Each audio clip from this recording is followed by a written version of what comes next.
I trust everybody had a good meal and had a chance to get some food and some dessert. All right, hope you all enjoyed it.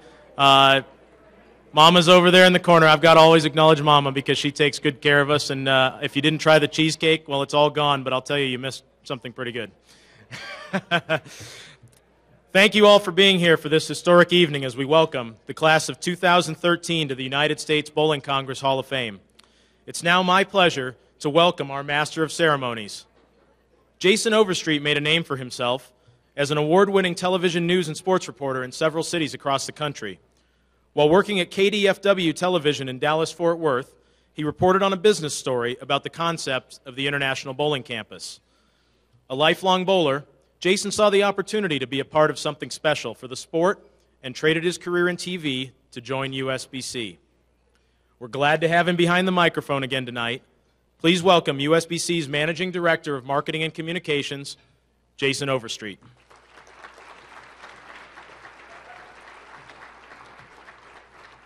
Well, thank you, Andrew, and good evening, everyone, and welcome to the USBC Hall of Fame induction ceremonies for 2013. It is truly a pleasure to be part of this event, really a humbling experience to join you this evening as we honor the individuals who have made a lasting impact on our sport, both on and off the lanes. I think it's going to be a magical and memorable evening and certainly historic. There is nothing else like this in the sport, and it is an evening that everyone will remember for the rest of their lives. Tonight, we have 8 extraordinary individuals who will receive the highest honor that USBC can bestow. To help welcome our new inductees, a number of bowling legends have traveled from around the country to join us and share this special moment. So please join me in welcoming our USBC Hall of Famers in attendance as they are introduced.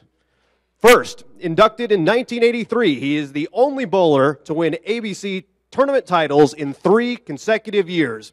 From Arlington Heights, Illinois, please welcome Les Zykes.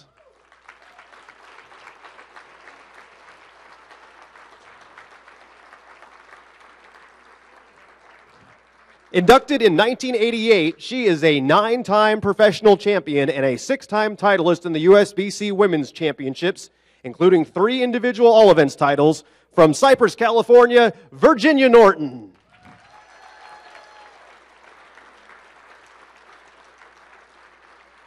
Inducted in 1990, she has 22 professional titles and is the winner of the 1976 USBC Queens. From Reno, Nevada, please welcome Pam Buckner.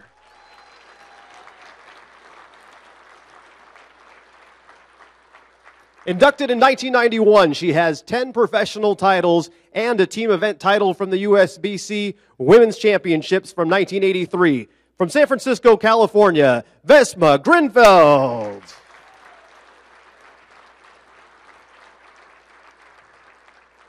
Inducted in 1993, he burst onto the scene, winning the first PBA event he entered at age 19.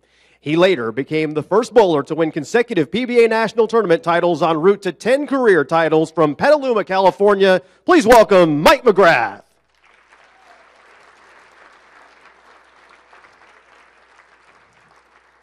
Inducted in 1996, she has 19 professional titles, including 5 majors. She also has 4 USBC Women's Championship titles. From Stevenson's Ranch, California, Donna Adamek.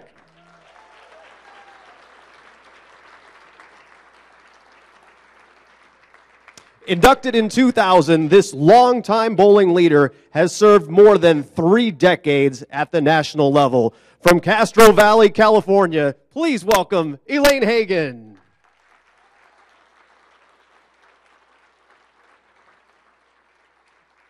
Inducted in 2001, this man has multiple PBA titles to his credit and is one of the most successful players in history at the USBC Open Championships. From Vernon Hills, Illinois, Bill Spigner.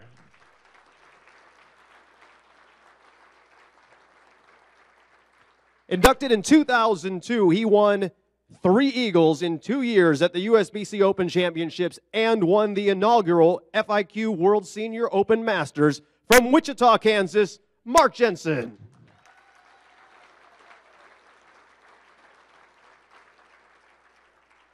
Inducted in 2005, this Hall of Famer has served in leadership roles at all levels for more than 40 years.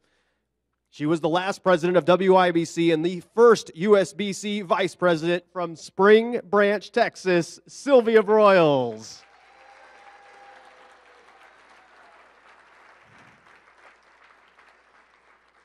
Inducted in 2005, he is one of the most prolific team bowlers in history with 5 team titles at the USBC Open Championships to his credit, and he is the lifetime average leader at the Open Championships with a .215 average from Superior, Wisconsin, Todd Savoy.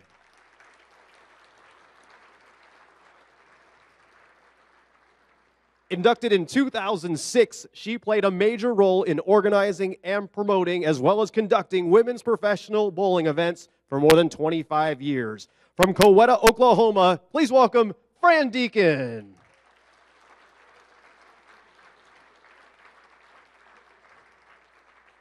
Inducted in 2008, she is a 23-time professional champion who also helped bring home a team gold for the United States at the World Championships from Keller, Texas, CDB, Carolyn Doran Ballard. Inducted in 2008, she has 27 professional titles, including a U.S. Women's Open win at Cowboy Stadium from Roseville, California. Please welcome Leanne Holstenberg.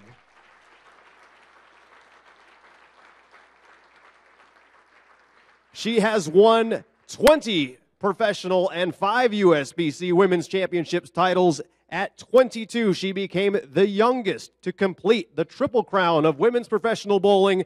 From Henderson, Nevada, Wendy McPherson.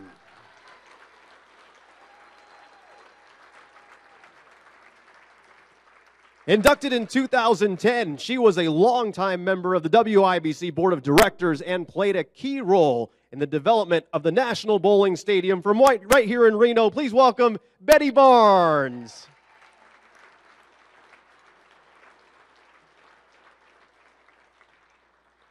Inducted in 2010, he has 22 professional titles, including 4 majors. He earned nearly $2 million in prize money on tour. From Medford, Oregon, please welcome Marshall Holman.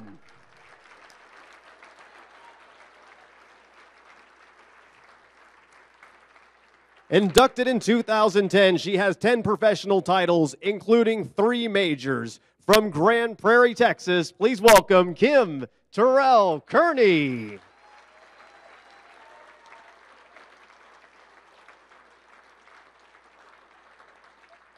Inducted in 2011, he won a total of 13 PBA titles, including 4 majors. From Keller, Texas, Del Ballard Jr.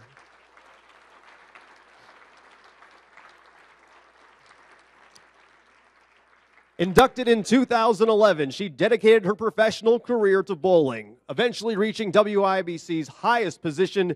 She is well known throughout the industry for her tireless work leading up to the merger that created USBC. From Hays, Kansas, please welcome Roseanne Kuhn.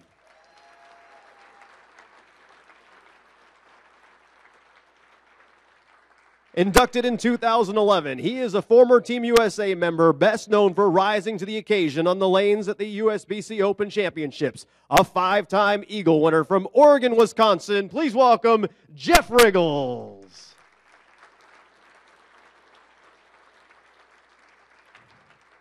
And inducted in 2011, she has nearly a dozen professional titles and an all-events title from the USBC Women's Championships.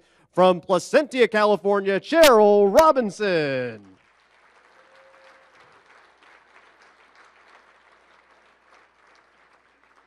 Welcome to all of our Hall of Famers. It makes this event so much more special to be able to have you joining us as we welcome in our newest class into the USBC Hall of Fame.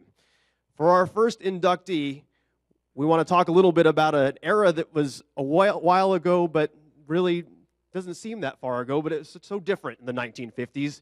At that point in time, as we know, if we're history buffs or some of us may have been around in that time, much of the focus in the bowling world was on team bowling. And it really is a sharp contrast to, I think, what the professional tour is today, that is so much defined by individual accomplishments and statistics. Frank Santore was a legend among action bowlers in New York. He was known as an amazing singles player in his era. But in addition to the action bowling that he did, Frank had great accomplishments in formal competitions as well. 2 all-events titles and a singles title at the Open Championships just to get started. Let's learn a little bit more about Frank Santore's career. Frank Santore was the best pool player in the neighborhood. He was so good that he had to spot anybody that he played to make it fair. When Frank got tired of giving points to his buddies, he suggested they all take up bowling together so things would be more competitive. As it turns out, it wasn't that competitive. When he returned from World War II, Frank got serious about the sport. He was well known in the New York and New Jersey areas as a great action bowler and had won 4 state titles, but in 1950, the rest of the country got clued in too. Frank won the All-Events Eagle at the Open Championships in just his 2nd trip to the tournament, and a star was born. When he returned from that tournament, Frank left his job as a mechanic for an ice cream company to become manager of Queensbridge Bowling Center, where he also coached and worked the pro shop. Then in 1953, Frank produced quite an encore, finishing on top in both singles and all events to claim his 3rd Eagle in his first 5 tournament appearances, at the time a national record. His 2 triumphs in this 1953 tournament places him in the select circle of 11 men who have won 3 or more ABC titles. Frank Santore has been described as friendly and likable with a smooth delivery and a highly developed ability to adjust quickly to any lane condition. The Carters, Webbers, and Lillards of the world all knew and respected him. Frank Santore died on April 1st, 1981, and now we welcome him to the USBC Hall of Fame. Frank Santore died on April 1st, 1981, and now we welcome him to the USBC Hall of Fame. Unfortunately, we don't have a member of Frank Santore's family here with us this evening, but ladies and gentlemen, in the category of Outstanding USBC Performance, I would like you to please join me as we have a round of applause welcoming Frank Santore into the Hall of Fame.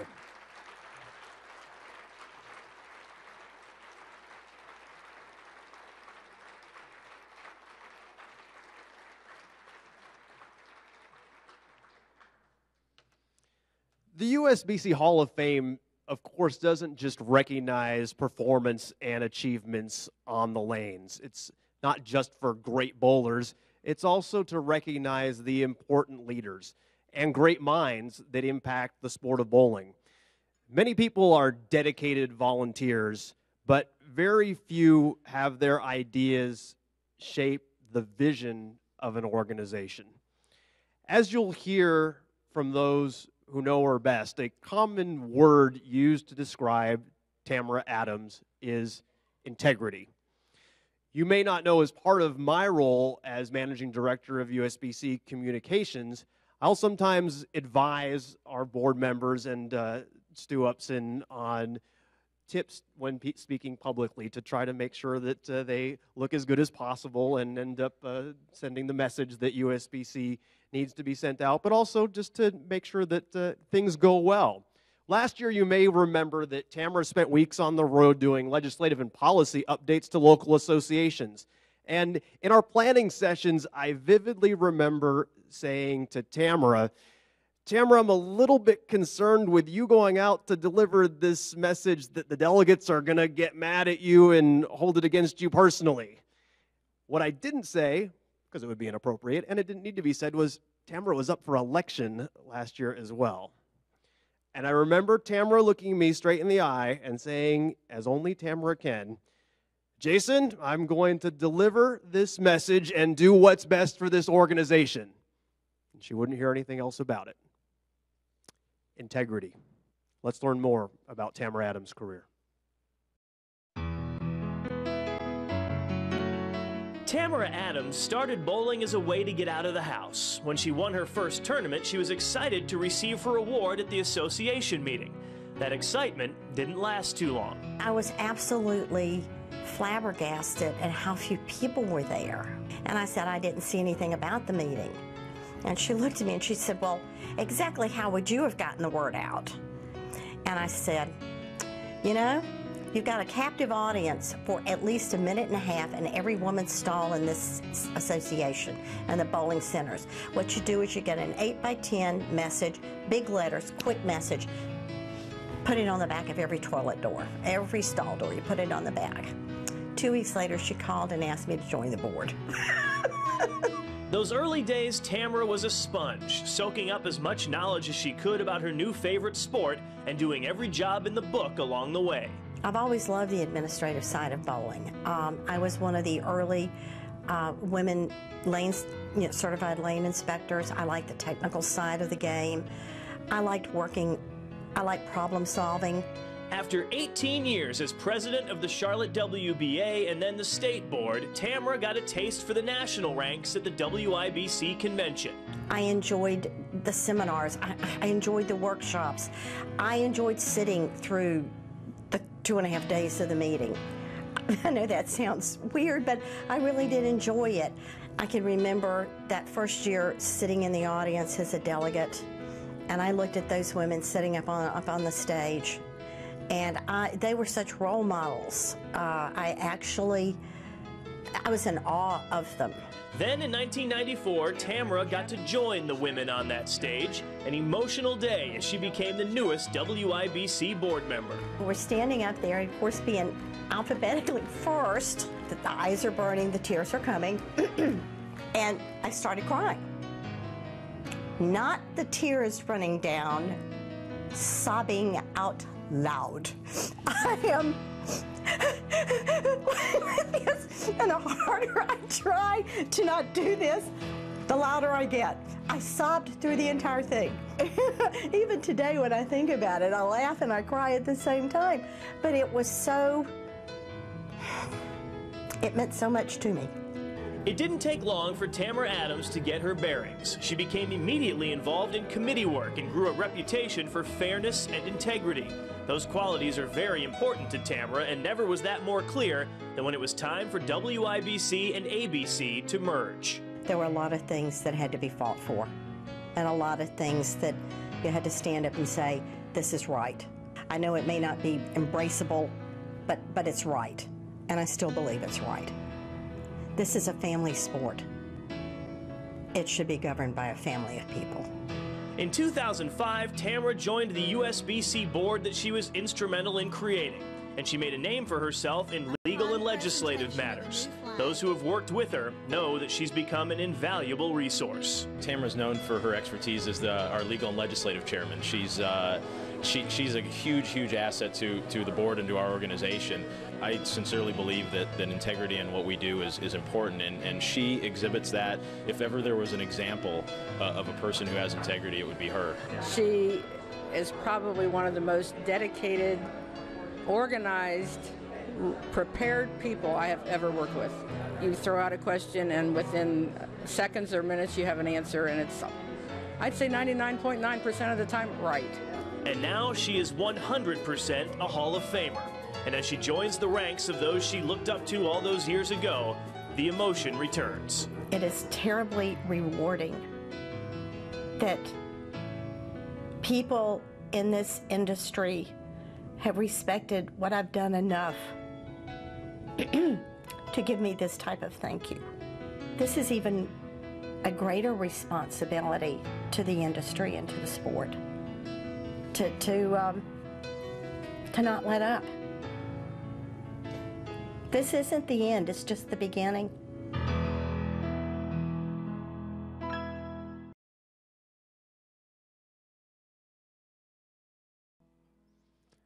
Ladies and gentlemen, in the category of meritorious service, from Charlotte, North Carolina, please join us in welcoming Tamara Adams into the USBC Hall of Fame.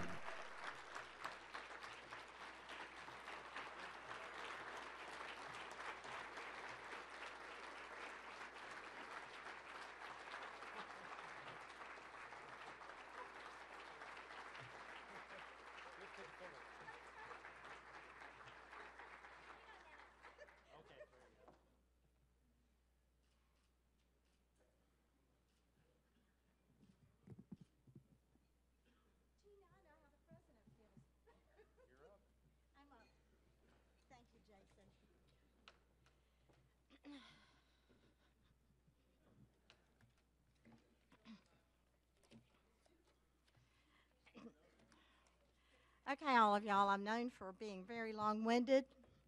So if you don't have a drink, I suggest you get one. When Pete Treadwell was telling me the logistics for tonight, he told me I had 10 minutes. Well, I have prepared 5.5. In the event, I sobbed through the other 4.5. I want to congratulate my fellow 2013 Hall of Fame inductees. Each of you has contributed much to our sport, and I deeply appreciate what you've done, and I thank you. God, this is harder than I thought it was going to be. My deepest appreciation goes to the Hall of Fame committee for granting me this honor. It has been said by many people who have stood here before that one does not arrive at this destination alone, that you're helped along the way by many people. Some of them you know, some of them you don't know. I have been very fortunate to have had such wonderful folks who mentored me, who gave me opportunities, who encouraged me, who followed me while I was on this journey. My biggest supporter has always been my husband, Jerry. And I know there have been times when he's wondered why I continued along this path, but he's always been there. And without him, I would have not have had this opportunity. So thank you, sweetheart. Our daughters, Heather and Camille, while growing up, sacrificed many of their weekends while their mom was away doing bowling business. In fact, our younger daughter, Camille, used to assist with the annual lane inspections. She would act as the scribe. So to our daughters, who could not be here with me tonight in person, but I know they're here with me in spirit, I thank them. Being in the right place at the right time is luck, and I have had just that kind of good luck. Early in this journey, I had 2 women in North Carolina who apparently saw potential in me and mentored me, Adele Wilson and Martha Farthing. With such fabulous role models from the beginning, I was indeed fortunate. By far the person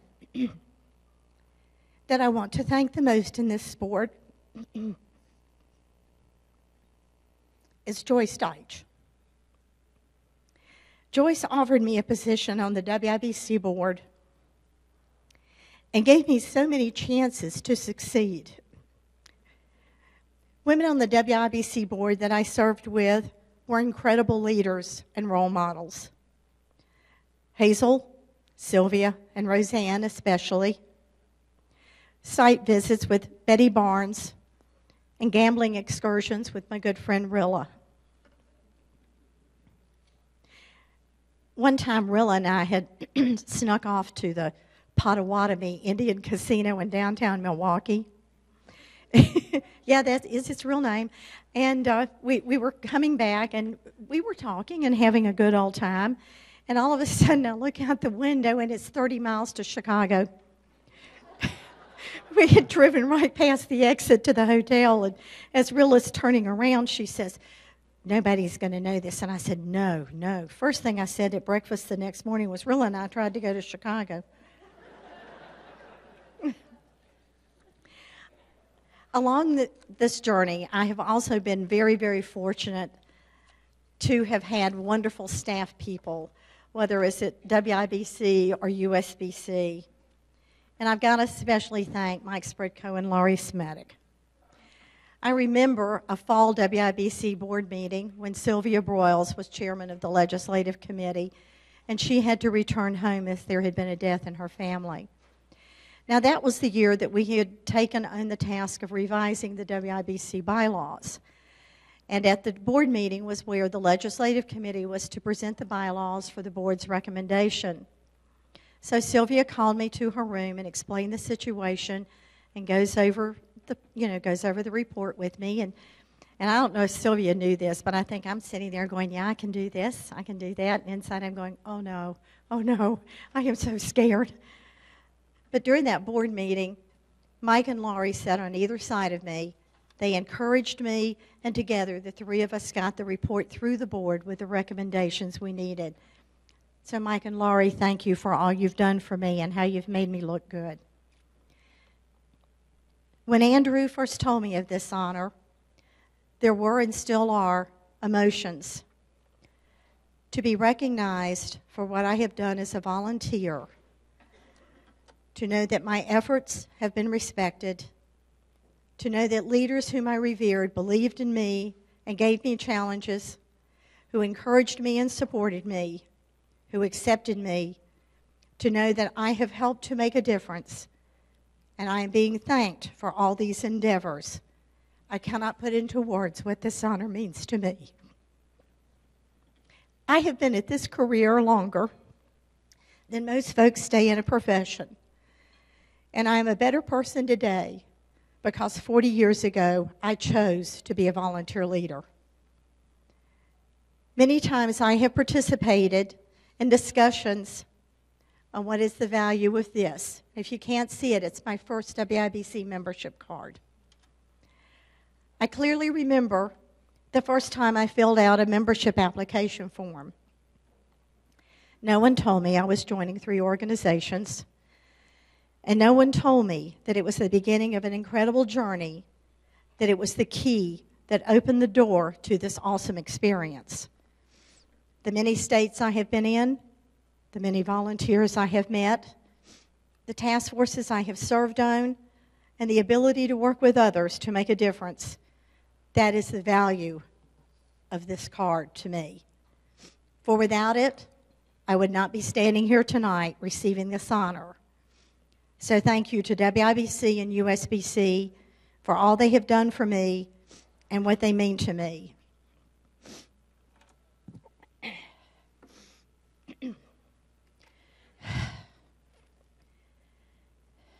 My final, hang on, I got to start again. My final thanks goes to my dad. It is from him that I've developed a love for sports. In fact, my dad played 3 professional sports: boxing, baseball, and golf. I'm sure you probably never heard of him, especially in his boxing career. It lasted 1 round and he was knocked out. Pardon me? Hey, haven't gotten to the loud sobs yet. My dad taught me to play by the rules, to do my best, and that one does not always win. He taught me that life is like a poker hand. You play the cards you are dealt, but you need to know when to bluff, when to fold, and when to up the bet. My dad died in 1999, and if he were here, he'd be sitting over there at that table smiling and telling everybody around him that that's his doodlebug up there. So, Dad, thank you for teaching me to play by the rules, to love the game I play, and to respect those who play it. I have some special people with me here tonight that I want you to meet. My husband, Jer. Yes, please wave.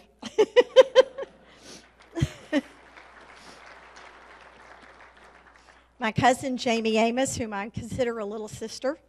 Yes, Jamie, you have to stand up. My 2 bowling sisters, Joyce Hennessy and Myrtle Lawson, and Joyce's husband, Gene. Joyce, Myrtle, and I have traveled so many miles together to bowl in tournaments, to be at meetings, to be at board meetings, to go to the annual meeting. And we always said it wasn't a bowling trip if we didn't get lost at sea at least once. And we would sit around at one meal planning what we were going to eat at the next one. The big joke back then was that our bowling outfits could not clash with my little yellow bowling shoes. Those shoes were Crayola crayon, bright yellow, and yes, I chose that color. At one time, I even had a yellow angle bowling ball because, for Pete's sakes, I wanted my bowling ball to match my shoes. When the shoes arrived, Jerry and I went over to Centennial Lanes to pick up my shoes. I had had them ordered from Lynn's, but I had failed to tell him the color of the shoes. Well, I put those little yellow bowling shoes on, and I was just proudly modeling them. And my husband looked at me and he said, "Well, hon, if the power ever goes out in the center, just stand on your head and you can light up the lanes." I lit up the lanes with those shoes for 18 years. Yes, by now it has to be obvious that I've had a passion and a love not only for this sport, but for those who play it. But coupled with that passion has been commitment and dedication. And if you're wondering what is the difference between commitment and dedication, well, for those of you who had bacon and eggs this morning, that little hen, she was dedicated. But Porky, he was committed. So to all of you sitting in this room who share with me this passion, this love, this dedication, this commitment to this great sport, thank you for all you've done, and God bless.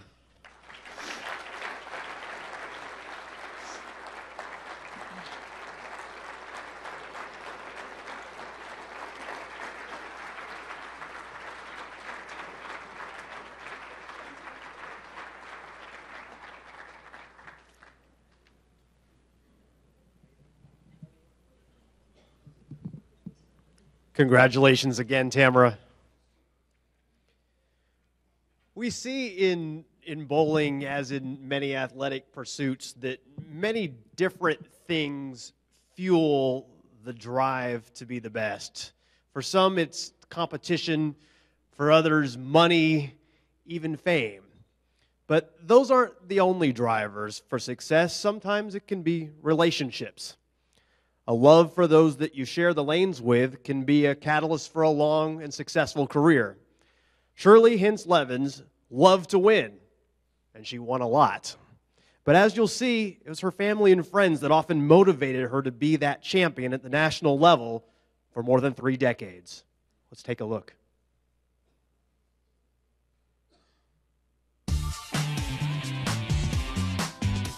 For Shirley Levens, bowling has always been a family affair. It was her mother who brought her onto the lanes and onto her team as a teenager, and as her average grew, so did her passion for the sport. My 200 average that I held for a lot of years got me to a stepping stone to where my first husband, Skip, thought that I would be good enough to bowl with the professionals.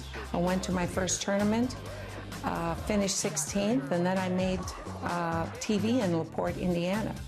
And then I found out I was pregnant with my last child, Chad. So I kind of put everything on the back burner at that time, and it was 5 years before I even thought of going out to another professional tournament. Bowling may have moved to the back burner, but the fire was still awfully hot. Good shot. She knows it. In 1982, Shirley won her first national title at the Women's Championships, partnering up with Lisa Wagner for a doubles crown. 2 years later, she would break through with her first professional win. Winning of the WIBC as a doubles with Lisa, and she was my roommate, that was a huge event for me. And then winning my first professional title was awesome. Winning in front of your hometown and with the people that were behind you, it was a wonderful night. It's a common narrative when talking bowling with Shirley. Her family always comes back into the picture. She may not have gotten out there as often as some of the other ladies, but she was making it count on the lanes and on the home front. Shirley was very smooth. She really rolled the ball well. I don't know, I think she was a little bit more of a field player as opposed to more mechanical, you know. She walked the walk. She was a good friend, good mom, and she's just a good person. It was more than a decade later when Shirley added 2 team titles at the Women's Championships at a time when she was only bowling a handful of events. But then, when the kids had grown, Shirley rededicated herself to the game and had the senior queens in her sights. It didn't take long to have something to celebrate. When I turned 55, I decided, let's just go out for the senior queens. I still averaged 210, so why not? And it was my first year and my first win. That was a huge win for me. Shirley would finish second the following year and in 2005 become the first woman to win multiple Senior Queens titles. Shirley would add 2 Golden Ladies titles and 12 gold medals for her country over her 3 trips to the Tournament of the Americas. And even now, as the Hall of Fame beckons, it all comes back to family, as Shirley looks at a life in bowling with her children by her side on the lanes and off. I'm proud of what my mother started and what my first husband continued on when we bowled together. The perseverance, you know, the dedication.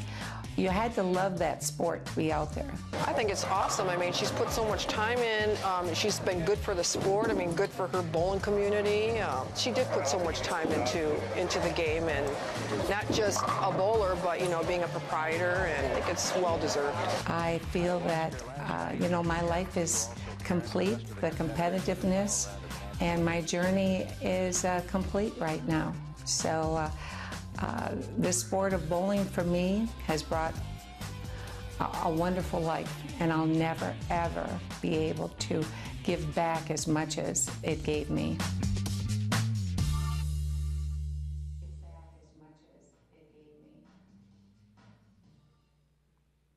Ladies and gentlemen, in the category of Outstanding USBC Performance from Titusville, Florida, please join us in welcoming Shirley Levens to the USBC Hall of Fame.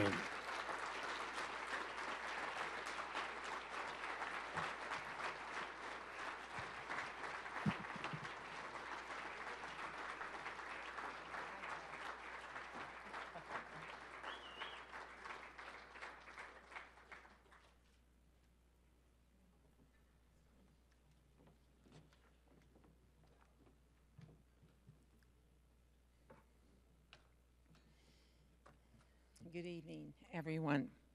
I would like to start by thanking the president of the USBC, Andrew Kane, for that life-changing phone call back in November, and the Hall of Fame committee for recognizing my talent and my lifelong dedication to this sport. When I was 10 years old, my mother introduced me to the world of music. I began playing the accordion and quickly became an accomplished musician. My mother taught me that with long hours of practice, perseverance, and dedication, I could someday become a professional musician. Little did she realize at the time, her valuable lessons about commitment and hard work would one day help me become a professional bowler. My mother would take my sister Judy and me bowling to spend time together. In a world where my mother worked long hours to make ends meet, this was our special time with each other. At age 15, I got the chance to bowl in league with both my mother and sister. It was a wonderful time in my life. Mom helped Judy and I with our technical skills, but she also taught us important lessons about being a good sport and demonstrating graciousness in both victory and defeat. That first year, I won the Fond du Lac City All Events title. I cherish those memories now more than ever because soon after my mom became sick and never bowled again. That was the start of my journey in this sport. When I was 19, I got married to my first husband, Skip, who also loved the game and was a good bowler. We became known as the bowling family of Wisconsin. We took Corrine, Chris, our children, to all of our tournaments. And it wasn't until I started averaging 200, and with the support of Skip, I joined the tour as a rookie in 1975. I bowled 2 tournaments and finished 18th and 4th. When I made TV in LaPorte, Indiana, I was beat by Hall of Famer Lori Nichols, and we became very good friends out on the road. It wasn't long after I found out that I was pregnant with my 3rd child, Charlene. I hung up my bowling shoes and had a son, Chad, 2 years later. I continued to raise my children and work in our bowling centers.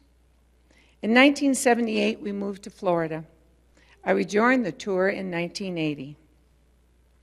There were maybe 4 tournaments in Florida that year, and it was during that time that I met Lisa Rathgeber's mom at one of the events. She asked me if I would room with Lisa who was very young at the time, and kind of take her under my wing. So with the cost of travel and lodging, we wanted 4 to the room. Well, my roommates became Lisa Wagner, Mary Ellen Hanley, and Alita Sill. We had so much fun. Everything was exciting at that time. We bowled in the Pro-Ams. We were late for paddock. We got fines. We stayed at many great hotels, some maybe 2 stars, some maybe 0 stars. Despite the lack of corporate sponsors for our sport at times, all of us had big dreams, and the love of the game kept us out there. I also loved the friendships that I had made while on tour. I later roomed with Pat Mercatani-Bevan during the late 80s and enjoyed a growing friendship. Mary Ellen, Pat, and I remain close friends today. I bowled until 1988 on tour and decided I needed to be home with my younger children, who were 12 and 10. I continued to bowl nationals, went to the tournaments that were close to home. And it was a great day when I got a call from a young professional, Karen Ellingsworth, to bowl on her team. It was called the Strike Zone Pro Shop. That call gave me a chance to win again.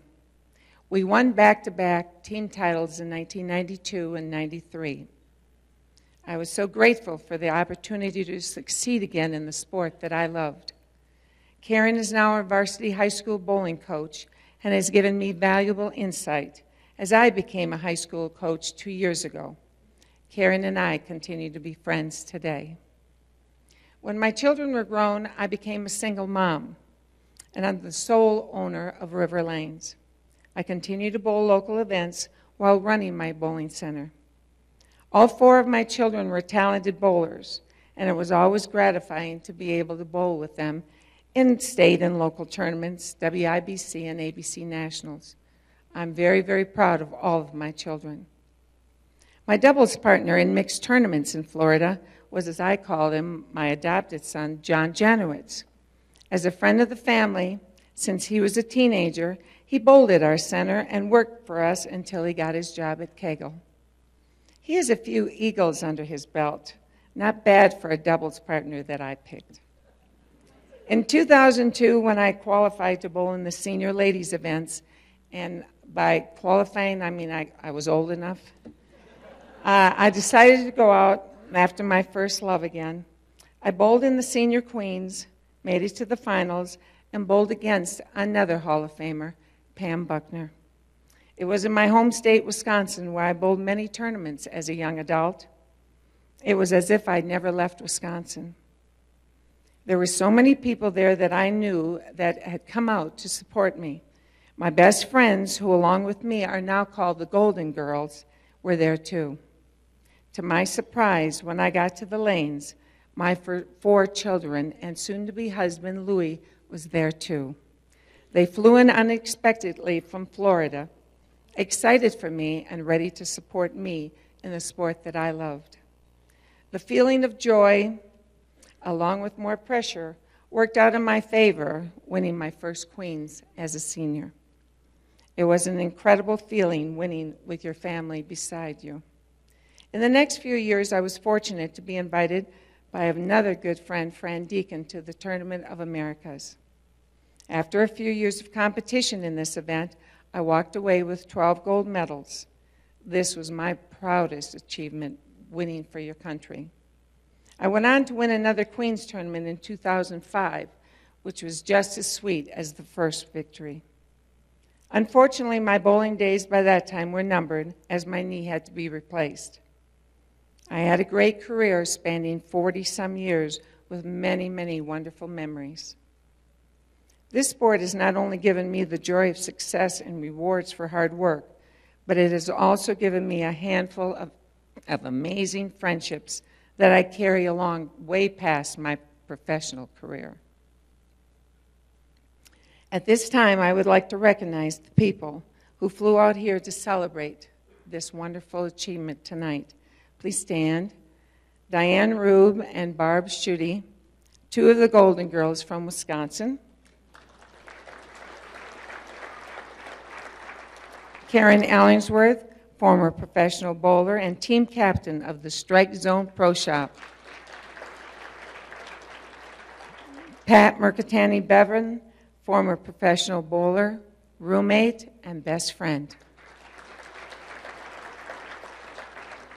Jeff Daggard and Brian Spiller, who I bowled many lilac tournaments with in Rochester, New York. John Janowitz, or Double J, we call him. He was my loyal doubles partner throughout the years. And he surprised me this afternoon. I didn't know he was going to be here. Dave Smart is here, and a very, very close friend. He surprised me last night, too. Ricky Levens, my son-in-law from Tennessee. And last but not least, the best accomplishments in my life, my 4 children. My eldest daughter, Corrine, who is a phenomenal bowling talent in her own right, Florida Hall of Fame, you better stand up, Florida State Hall of Famer, and she's my general manager of our bowling center, and her husband and my GP, Chuck. Oh. And by the way, GP means he's my gambling partner. My eldest son, Christopher, who we call the best dressed, best looking, funniest, and best athlete in the family. He actually says he could pick up a ball now and average 210, and he hasn't even bowled for 15 years. Christopher?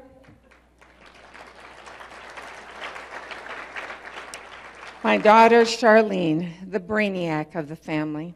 She's the past president of the Bowling Proprietors Association of Florida, and she's been my agent throughout this entire process.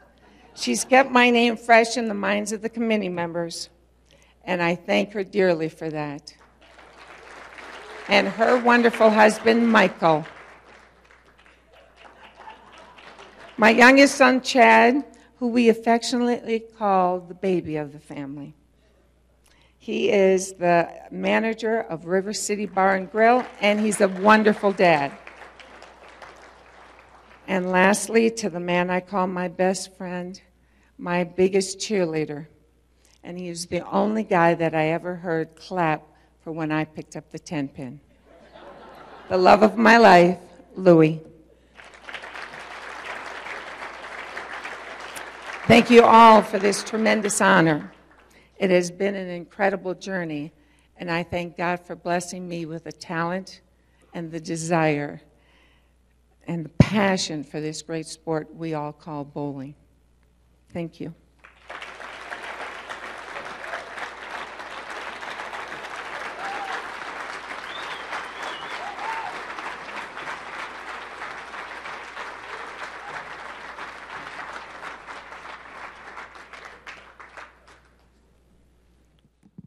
Congratulations again, Shirley. As we all know, Wichita, Kansas is a very special place in the sport of bowling. Our next inductee is described by many as the greatest talent ever to wear a Wichita State Shockers jersey, and that's quite a statement. He is a household name for those who followed bowling in the late 80s, a college phenom ahead of his time with a smooth high backswing and tremendous power. He fought through an injury that shortened his career to compile a resume worthy of the Hall of Fame. Now, let's take a look at the accomplishments of Rick Steelsmith.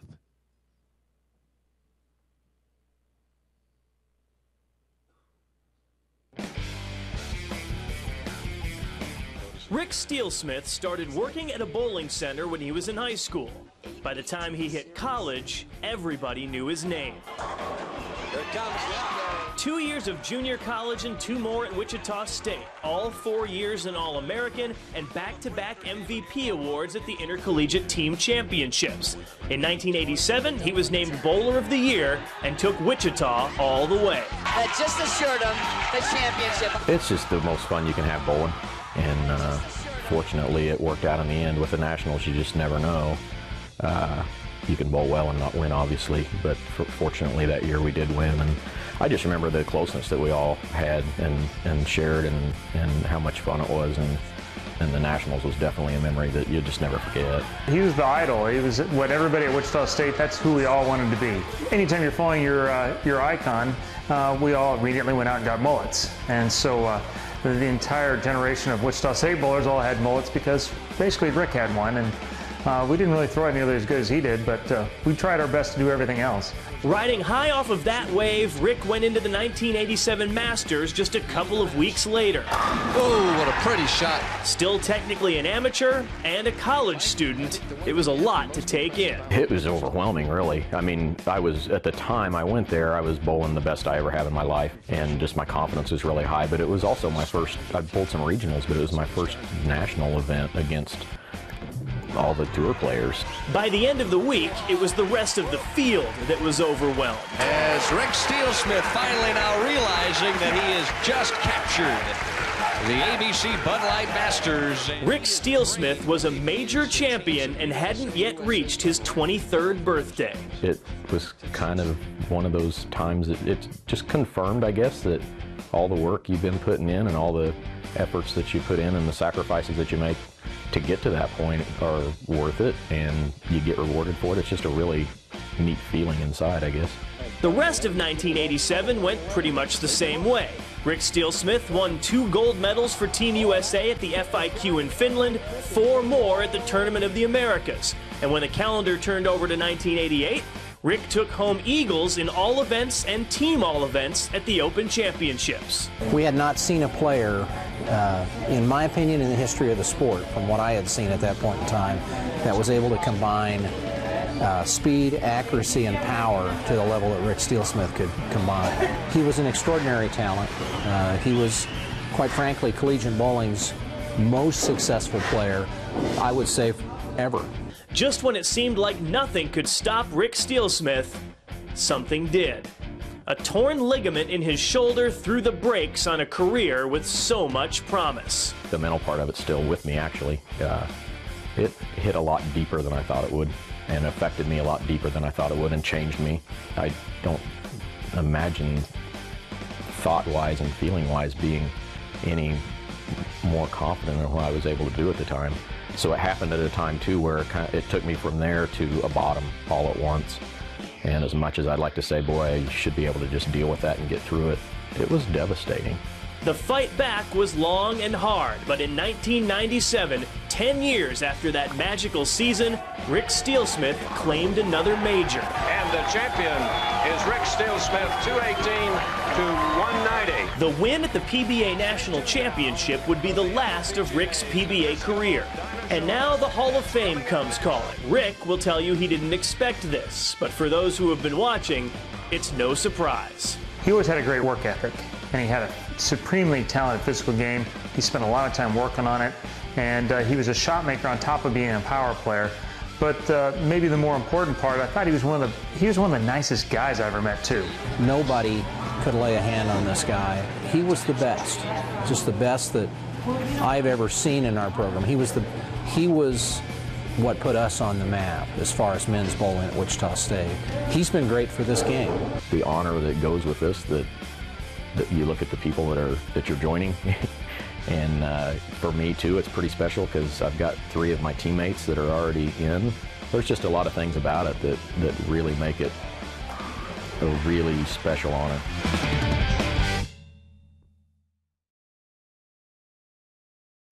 In the category of Outstanding USBC Performance from Wichita, Kansas, please join us in welcoming Rick Steelsmith into the USBC Hall of Fame.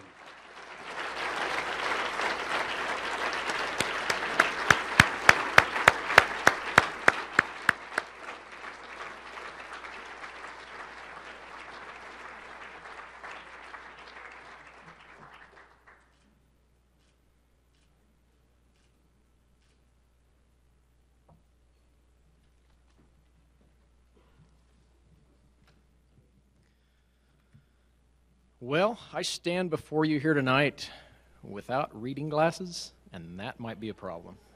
If anybody up here happens to have some, you might keep them handy. I'm going to do my best. I don't think I made my font big enough. Anyway, I just want to start by saying what a special night this is in my life. I'd like to thank the USBC and the nominating committee for blessing me with this great honor. And I'd also obviously like to congratulate my fellow inductees.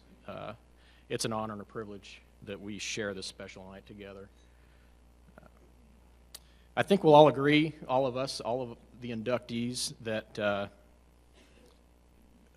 this is, I think, the greatest reward that comes with this Hall of Fame induction is the gift of reflection that it brings with it. Being a recipient of something of this magnitude forces you to slow down and sit back and just reflect on what led to this night. More importantly, it gives us a chance to remember all the people that touched our lives and made an impact on our career. I'm not sure that there are any plaques, trophies, or any amount of prize money won over the years that can compare to the genuine gratefulness that we all feel in our hearts, and the special memories and special people that being a participant in this sport has afforded us along the way. We each have our own journeys, and we each have our own special group of people that have helped us, pushed us, guided us, laughed with us, cried with us, and supported us throughout all the ups and downs we've endured throughout our careers. It's these people, the ones we meet along the way, that have played a vital role in us achieving this recognition, each adding in their own way to our successes. Some enter our lives for a short period of time, share their wisdom with us, and go. Some join us partway through and stay with us, and a few are there the entire journey, start to finish. There's no way to adequately express the gratitude to these people that they deserve, for without these special people, none of us would be standing here before you tonight. The sport of bowling has been very good to me over the years. It's given me the opportunity to chase my dream. It's allowed me to travel the world and experience different people and different cultures. And it's allowed me to forge friendships with people who shared the same passion for the sport and competing that I did. More recently, it's given me opportunity to give back through my current occupation. I'm the head teaching professional for Joma Bowling Company now, and love what I do, and Kathy's here tonight, and I want to thank her for giving me the opportunity that she has. I love it, and it gives me a chance to share mainly with a lot of kids, high school age kids, what I've learned over the years, and hopefully give back to them and help them move forward.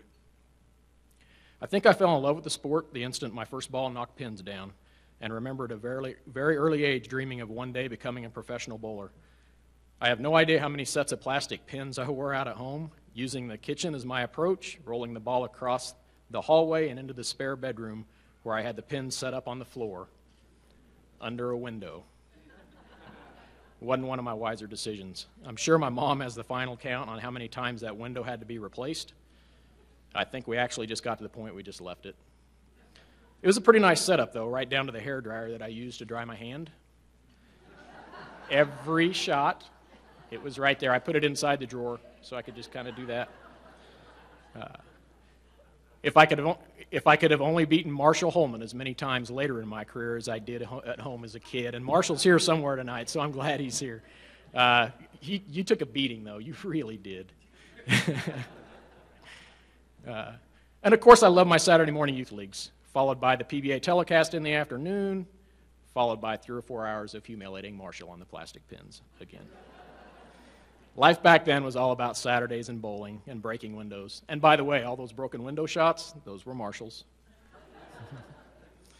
There were a handful of key people early on in my career, or early on in my youth bowling, and my initial move into the adult leagues that played vital roles in my development as a bowler. As a prep bowler in Topeka, Kansas, 2 bowlers from the junior majors, Dan Lawson and Mike Ditch, showed an interest in my bowling and helped me and gave me the initial confidence that I could actually play the game fairly well. I patterned my physical game after Kelly Umscheid. I just loved to watch him bowl, and I remember trying to emulate his smooth, effortless style and his powerful release. Also, at this early stage, 2 people played key roles in introducing me to tournament bowling. Jim Johnson took me to my first PBA regional, and Jack Connaughton introduced me to my first USBC championship, which actually was the ABC tournament back then.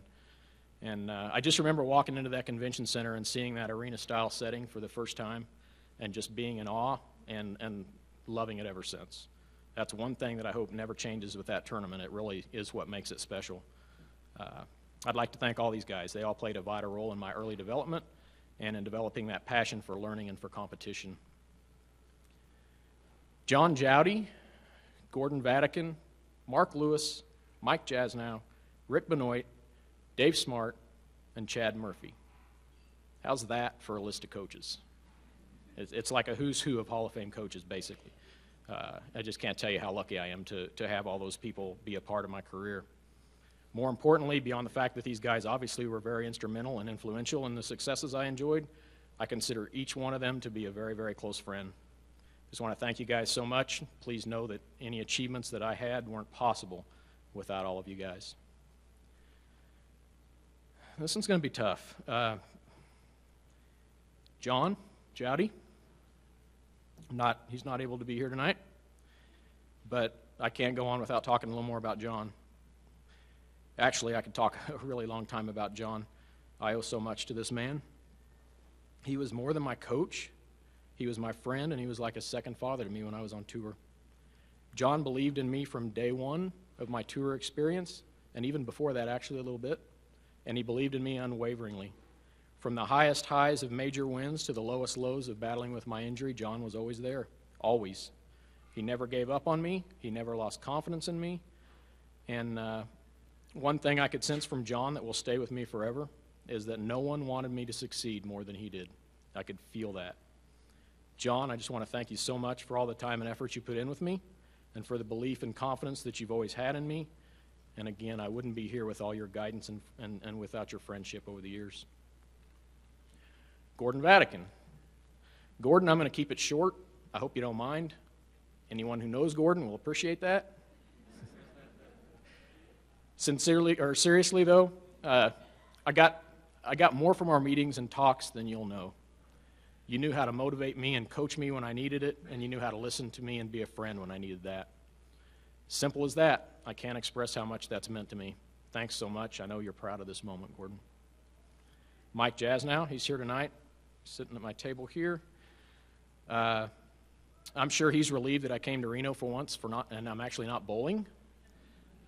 I don't bowl very much anymore, a couple leagues a week, a few scattered tournaments here and there, and basically never practice.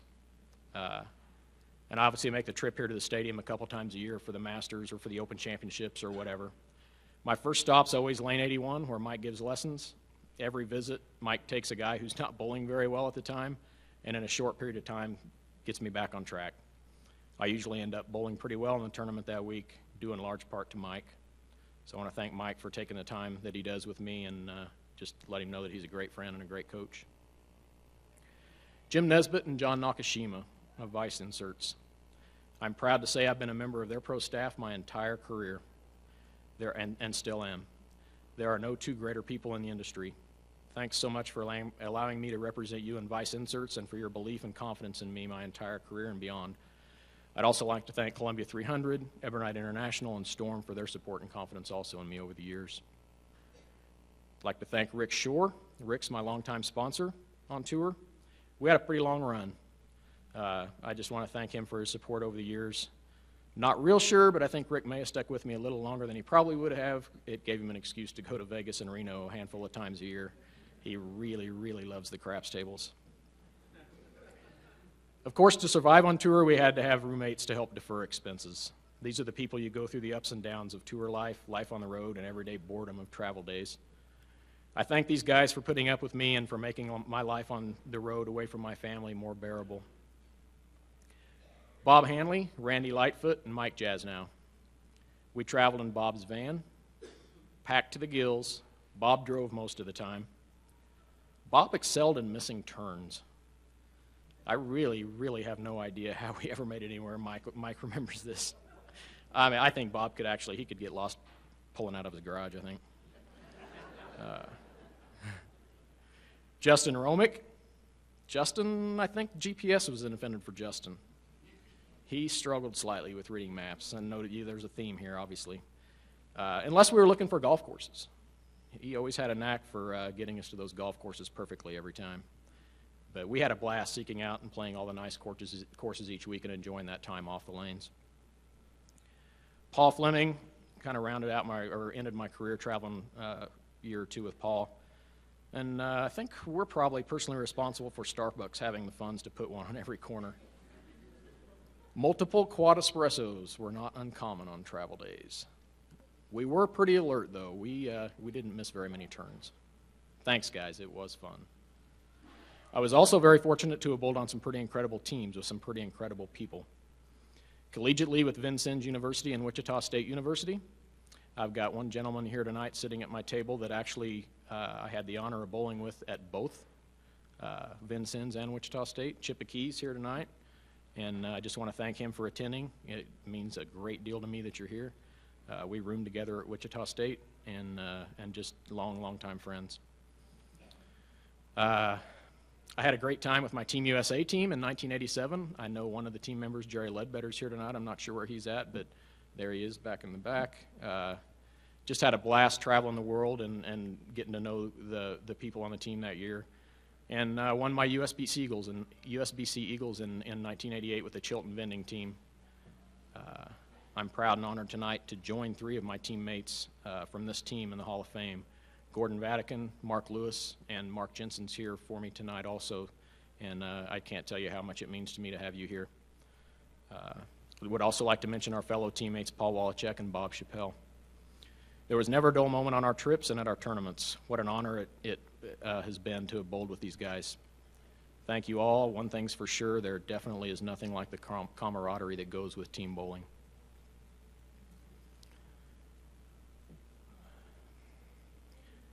When it comes to family, I've been incredibly blessed.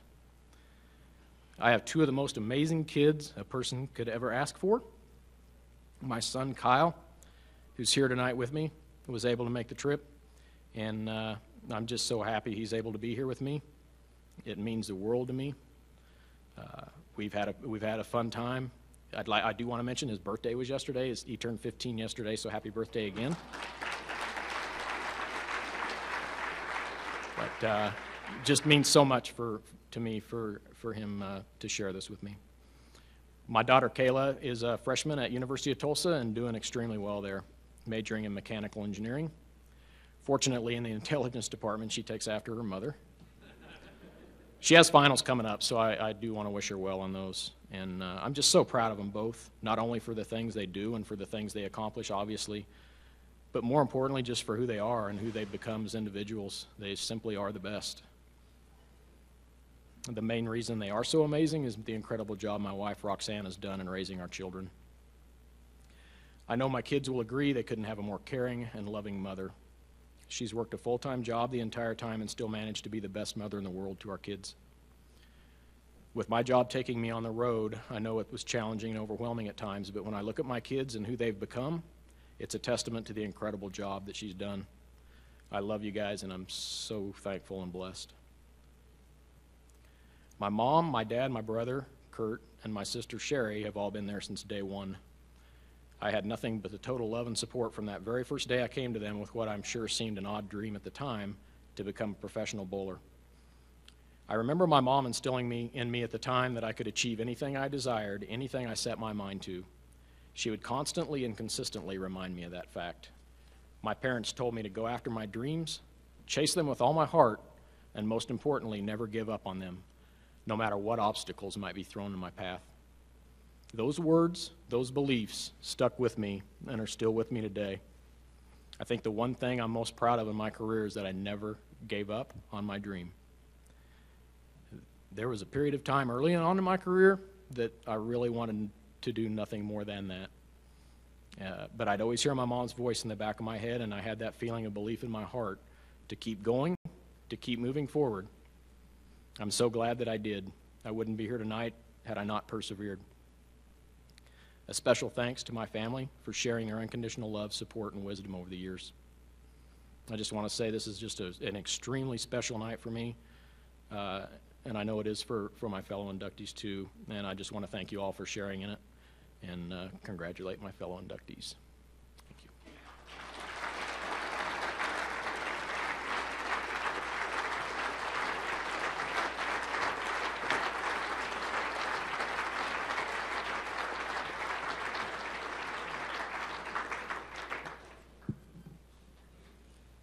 Congratulations again, Rick. Generally speaking, most stars in athletic competition get started very young. And the same is usually true in bowling. We have youth leagues where kids typically learn, then move on to Junior Team USA, perhaps collegiate competition, before ever considering going up against the best in professional competition. Sandra Postma took a different route, and that's one thing that makes her career accomplishments, I believe, all the more remarkable. She never picked up a ball competitively until after she was a parent. She then used that level-headed and mature approach to build a Hall of Fame career. Let's take a look.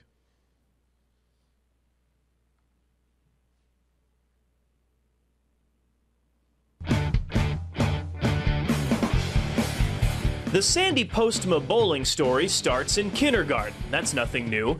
But it's when her daughter was in kindergarten that Sandy first picked up a bowling ball at the age of 29. I was looking for something to do, and our church bulletin had announcement that they were looking for bowlers for a church team. And so I signed up, and it just led from one thing to the other. Somebody helps you here, and somebody helps you there, and pretty soon I'm bowling 4 times a week, and it just keeps going. Her average grew along with her love for the game. After 6 or 7 years of hard work, it took a family tragedy to get Sandy to put her skills to the ultimate test. People said, you ought to go out and tour, and I didn't think nothing about it, but then my sister passed away at 32, and I thought, if I don't do something now, I'm going to regret it maybe later. You never gave it a try. So I figured I'd just give it a try and see what happens. Sandy tried her hand on tour on and off. Mostly, she and her husband used the events as an excuse to travel the country on an extended vacation. And just when it looked like a professional title was out of reach, a funny thing happened at the 1995 Queens. I went out there to bowl nationals, and I was so sick, I almost canceled. I didn't want to get anybody else sick, so I stayed in one room, and they all stayed in the other room. And just bowled the Queens, and all of a sudden I made the qualifying, and I was winning matches, and all of a sudden I'm on the show. Sandra Postma with a strike in the 9th is now our Queens champion. I figured, well, I'm probably going to lose, so I'm just going to throw every ball the best I can and take it from there. I didn't watch what she was doing, and all of a sudden at the end of the game somebody told me I won. I didn't even realize it was the 10th frame, and I was winning. And that tells you all you need to know about Sandy. She didn't know she had won.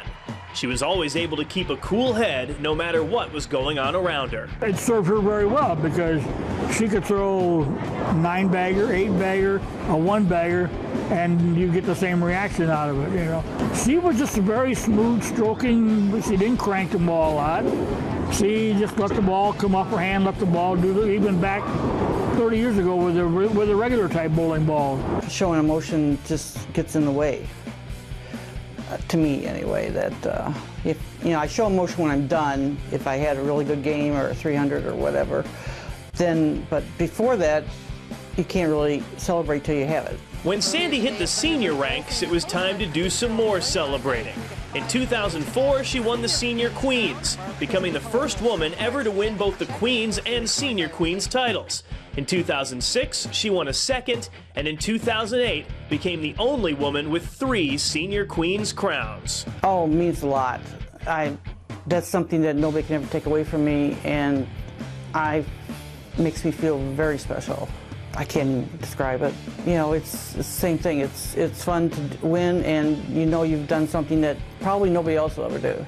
That 3rd Senior Queens earned Sandy a spot on the USBC Clash of Champions show. One more chance to lace them up under those TV lights. And now it's the Hall of Fame spotlight that shines on Sandra Postma. She had the determination and the willpower and the stamina, and like I said, she practices more than anybody I knew. I mean, she's done things that no other women have done. And I'm just honored to have bowled with her for all those years. My first response was, "Are you kidding?" I didn't really believe it. It's in the back of your mind that maybe someday you would get it, but probably my crowning achievement. I can't get any better. I can't go any higher than this. In the category of Outstanding USBC Performance from Lansing, Illinois, please join us in welcoming Sandra Postma into the USBC Hall of Fame.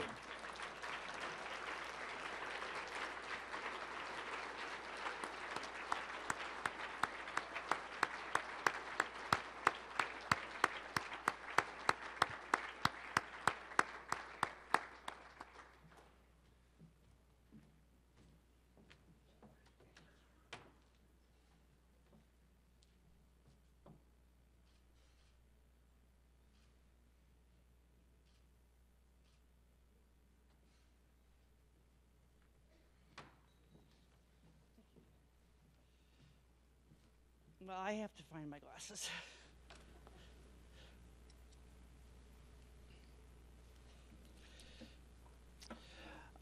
I would like to thank the Hall of Fame Committee for giving me this honor.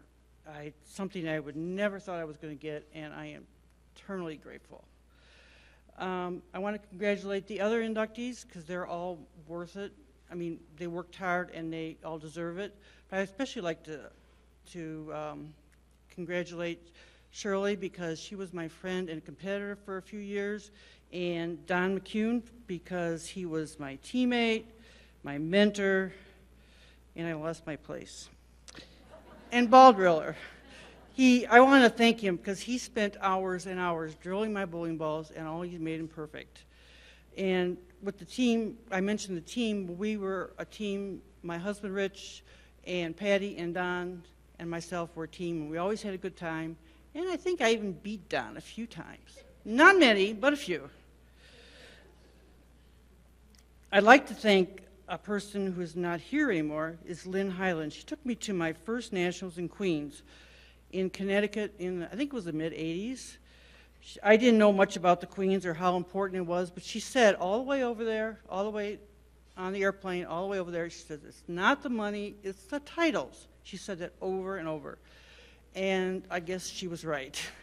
And she would have been very proud of the 1995 Queens, but she had died a couple months before that. And if she was here, she'd be as excited as I am. I'd like to thank Glenn, who sent my first resume in 4 years ago that got this all started. I also like to thank my national team, Jonna and Janice, Joni, Amy, and Sheila. They supported me in '95, the first year I spent with them, and they cheered me on and through all the qualifying and the match play. And we were sitting, when I found out I was going to be on a TV show, we were eating dinner, and they were all trying to decide what was more important, the TV show or the jobs. Well, jobs went out and they all went home. But they all cheered me on and let me know that they were behind me through that whole TV show. I'd like to thank Storm Products and Bill and Barb Chrisman. They supported me every step of the way, and they were always behind me for whatever I needed.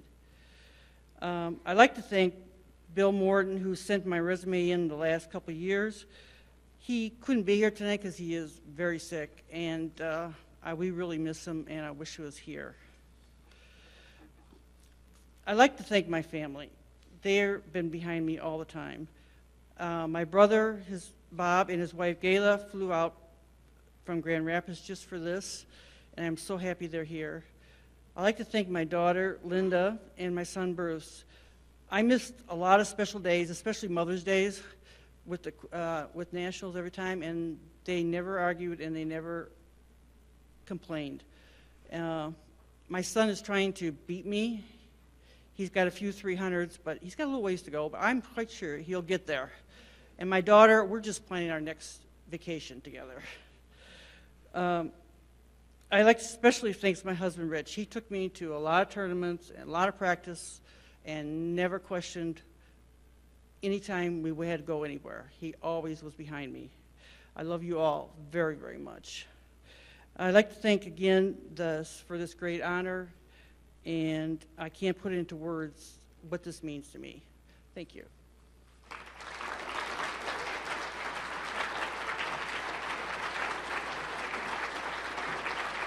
Well, it's the shortest speech you've ever given. Thank you.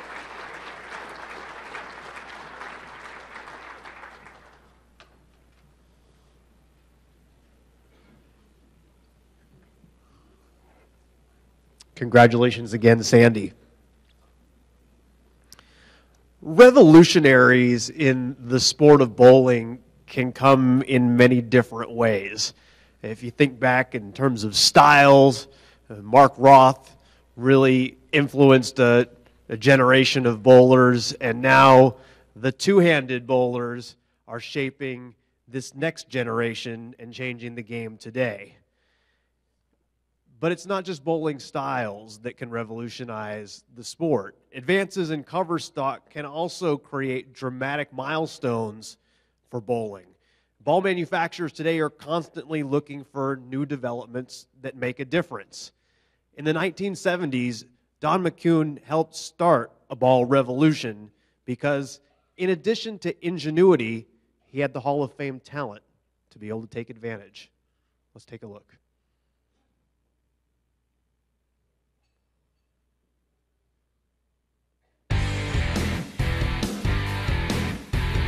Don McCune was always an athlete. Baseball and bowling took up most of his time, but when he hurt his knee in the Army, it was bowling that took center stage. The first pro tournament I bowled as an amateur, I made $300 back in those days, you know. And even more so after I signed with the Ham's beer team. And you would try to get on the best team you could get on because you're going to make more money that way, you know. And if you get a I think we won the national team title in '65 with the Ham's beer team. In 1968, Don won his first Eagle at the Open Championships, the same year he won his first PBA title. The next year, he and Jim Stefanich won a doubles title. Things were starting to take off. Jim Stefanich and I and a couple other guys, we actually won it, bowling against all the hot shots. So following year, Jim Stefanich and I won the classic doubles. So at that time, we were a couple of guys that won two titles, like titles back-to-back years. Don would add his second PBA title in 1970, but then lightning struck. So Don McCune is the champion. Don McCune started winning in 1973, and he didn't stop. 6 titles in one season and named Bowler of the Year. As it turned out, Don had a secret weapon. By soaking his ball in a chemical called toluene, he could soften the cover to the point that the ball would react more than anyone else's. The soaker became a thing of legend. In 1971, I think, the lane surfaces changed to a little harder substance. I used a chemical to soften the ball up. Once I did, I could leave it in there in a bucket for 5 days and wouldn't hurt it. Yeah, even though I had a little advantage, you still have to go out there and knock the pins down. We knew he was soaking it in something, but nobody knew what. And one year, Carmen says, he's probably using gasoline, so everybody had their balls out there in gasoline, soaking their balls in gasoline. That didn't work. Nobody knew what it was. I mean, I asked a friend of mine, and we all tried something, but it wasn't the same thing.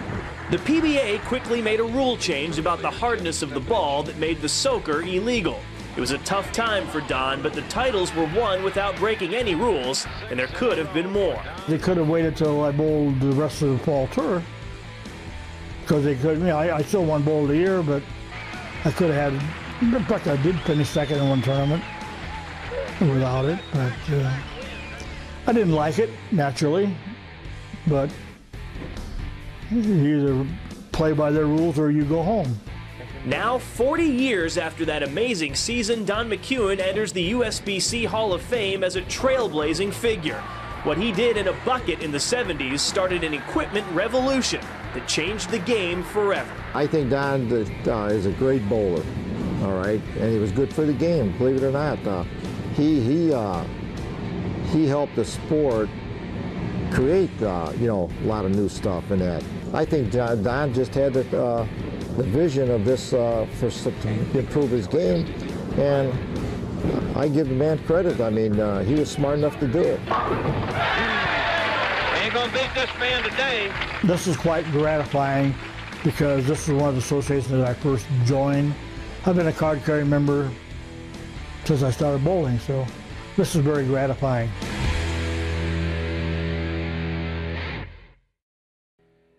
Ladies and gentlemen, in the veterans category from Las Vegas, Nevada, Please join us in welcoming Don McCune into the USBC Hall of Fame.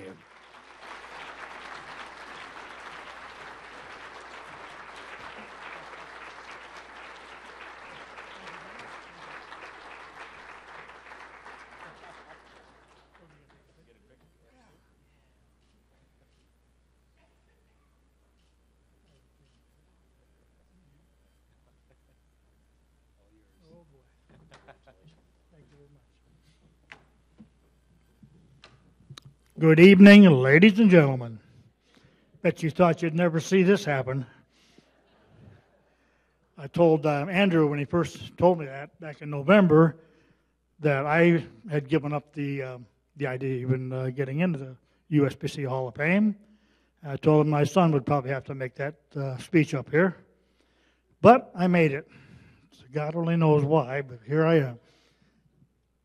Did you ever notice that all these bowlers, by the way, congratulations to all the Hall of Famers that are here and the new inductees. And congratulations to the USBC for finally putting me in. Did you ever notice that all these bowlers hated the game of bowling? They just didn't care for it at all. Unfortunately, during my career, it started when I was probably 21, I think. Some of these people start when they're like my son, for instance. He started bowling about three years old. We didn't have universities to go to have this famous teaching that they get nowadays. That's why there are so many good bowlers nowadays, because of all these schools that promote bowling. They have good instructors. They just make it so much easier for these people to become champions and one day be in the USBC Hall of Fame. Which, by the way, in my career, and I'm sure in everybody's career that is in the Hall of Fame, never in their wildest dreams started out that way. You never dreamed about it. You say, oh, Hall of Fame, a big deal. You'll never make it. But people do. And when they get here, they are really, really thankful for the opportunity to get these nice little plaques and have a nice dinner and be recognized for the rest of my life, however it may be. Who knows? But my best recollection of really my best two experiences in the PBA was in 1973 in Winston-Salem. Maybe people probably don't even remember that, but I qualified as leader there for the second week in a row. I lost to Mr. Ritker in Baltimore, I believe. And I qualified first in Winston-Salem, along with that person that never bowled at all, Earl Anthony. When the show started, I was standing down by the end of the bleachers, and he just calmly walked out there and just whacked, 279. So the guy says, you got it made now in the bleachers. I says, yeah, did you just see what happened here? And it was pretty ironic that as he proceeded to bowl that day, he got maybe a little bit lazy or whatever the thought might be. But as it come down to the 10th frame, I needed a strike. I kind of don't remember rolling the ball, but all I know, it was a high, hard one. And it carried. And I think at that time, all the leaders on TV show, like 13 or 14 times, have never won the tournament. And I was extremely elated about that, to beat, especially in the long run, we're one of the most famous bowlers in the world. In fact, that year, 73, I beat him twice for titles. He forgot about that. The next week, I bowled the Big Miller tournament up in Milwaukee, which was a very big, powerful tournament. I didn't lead that tournament. I think I qualified fourth. I remember bowling a guy named Craig Mueller, and I think I went 4-bagger, 4-9. I said, oh, here we go again. But I managed to beat him. Make a long story short, I bowled Mark Roth the next to the last game, and he was terrific. If you recall, it went right down to the 10th frame. I threw the first one. I needed 3 strikes to win by 1. The first ball I threw and I almost went right through the TV camera. And it struck, and I proceeded to throw the next two just as good as you could throw it. And I beat him by 1 pin. That was one of the big highlights of my career. The next up was my friend, traveling companion. We bowled together a long time, Jim Stefanich. And I never, ever beat him. He beat me like a proverbial drum. Unfortunately, the lanes hooked, and Jim didn't really care for that too much. So I'm thinking, I got this guy by the ropes now. And I beat him. It's at 243 or something like that. And that was unbelievable. Twice that year, I struck out in the 10th frame to win by 1 pin. One of them was there. The next one was in the Gold Cup in Japan. I needed 3 in the 10th to win by 1, and I accomplished that fact, bowling against some of the really, really good bowlers at that era. Barry Asher, not to mention Bew, because he was terrific as it goes along. I've had a tough career. When people come up to me and say, "Boy, I practice a day." Okay, how many games you bowl? Well, I bowled 4 games. So I'm thinking, when I learned how to bowl on the PBA Tour, it took me 2.5 years to learn to kill the ball, to stroke the ball. I would bowl 3 hours a day, 6 days a week for a long time. And I was fortunate enough to bowl with all really, really good bowlers. If you ever have the opportunity to learn to bowl with the better bowlers, because you can learn an awful lot. One of them was Alfie Cohn. He is a Hall of Famer. Andy Brigaznica, I believe he is a Hall of Famer. We bowled on I got the bowl with the Hams beer team in Chicago. Pretty funny. When you get signed a team, they just say, "Okay, show up and bowl the first night, and we'll get it going," right? Chuck Wagner at that time was the captain. He said, "I want you to go downtown Chicago, Hart, Schafter, and Marks, big clothing company. Get measures for your suit." I looked around and said, "What are you talking about?" At that time, Hams beer was pretty popular around Chicago. And they embroidered the lake, the trees, the bear, put it on a really not very sturdy shirt. It just hung on your back. The next person that I would talk about would be Rich and Patty Bennett. And we bowled together with Sandy for a lot of years. We had some good times, we had some bad times, mostly good times. It was a thrill. We all learned something from Sandy, not to show very much emotion, which is very hard to do in my case. I used to run things out until I got a bad leg and everything, but it was exciting. All I can say is, all the Hall of Famers, I am extremely impressed how many Hall of Famers showed up this evening. I'd like to introduce my son, Eugene McCune, who is a PBA champion. He's got more 300s than you can count. I asked him one time, "How many have you got?" He said, "I don't know."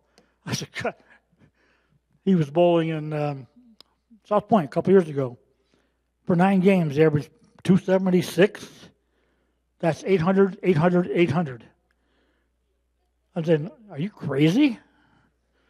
He's pointing the fourboard, throwing the ball about 25 miles an hour or somewhere in that area. He says, "That's easy." Not in my vocabulary, it's not easy. But it was extremely thrilling to watch that. Then he happened to win on TV. Needed a strike to win, and he put 25 pins in the pit.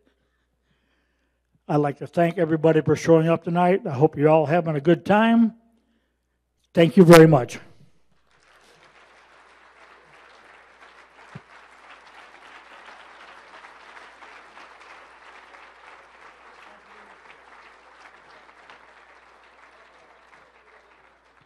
And I did revolutionize the game of bowling.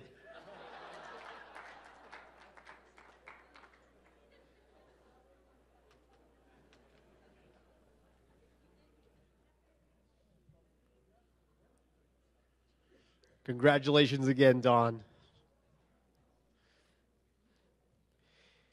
It would seem by definition that in order to become one of the best, Hall of Fame level in an individual sport such as bowling, one would have to be focused on self. makes sense. That's not to insult our Hall of Famers and imply that they're self-centered in any way, but I think it's a remarkable point of differentiation for our next inductee. Earlier in her career, the focus was on college team, then later Team USA, and more recently, you hear her talk about family and supporting Juvenile Diabetes Research Foundation. Try getting Lynda Barnes to talk about Lynda Barnes. Lynda has spent her career helping put others in the spotlight, but yet her accomplishments have shone so bright.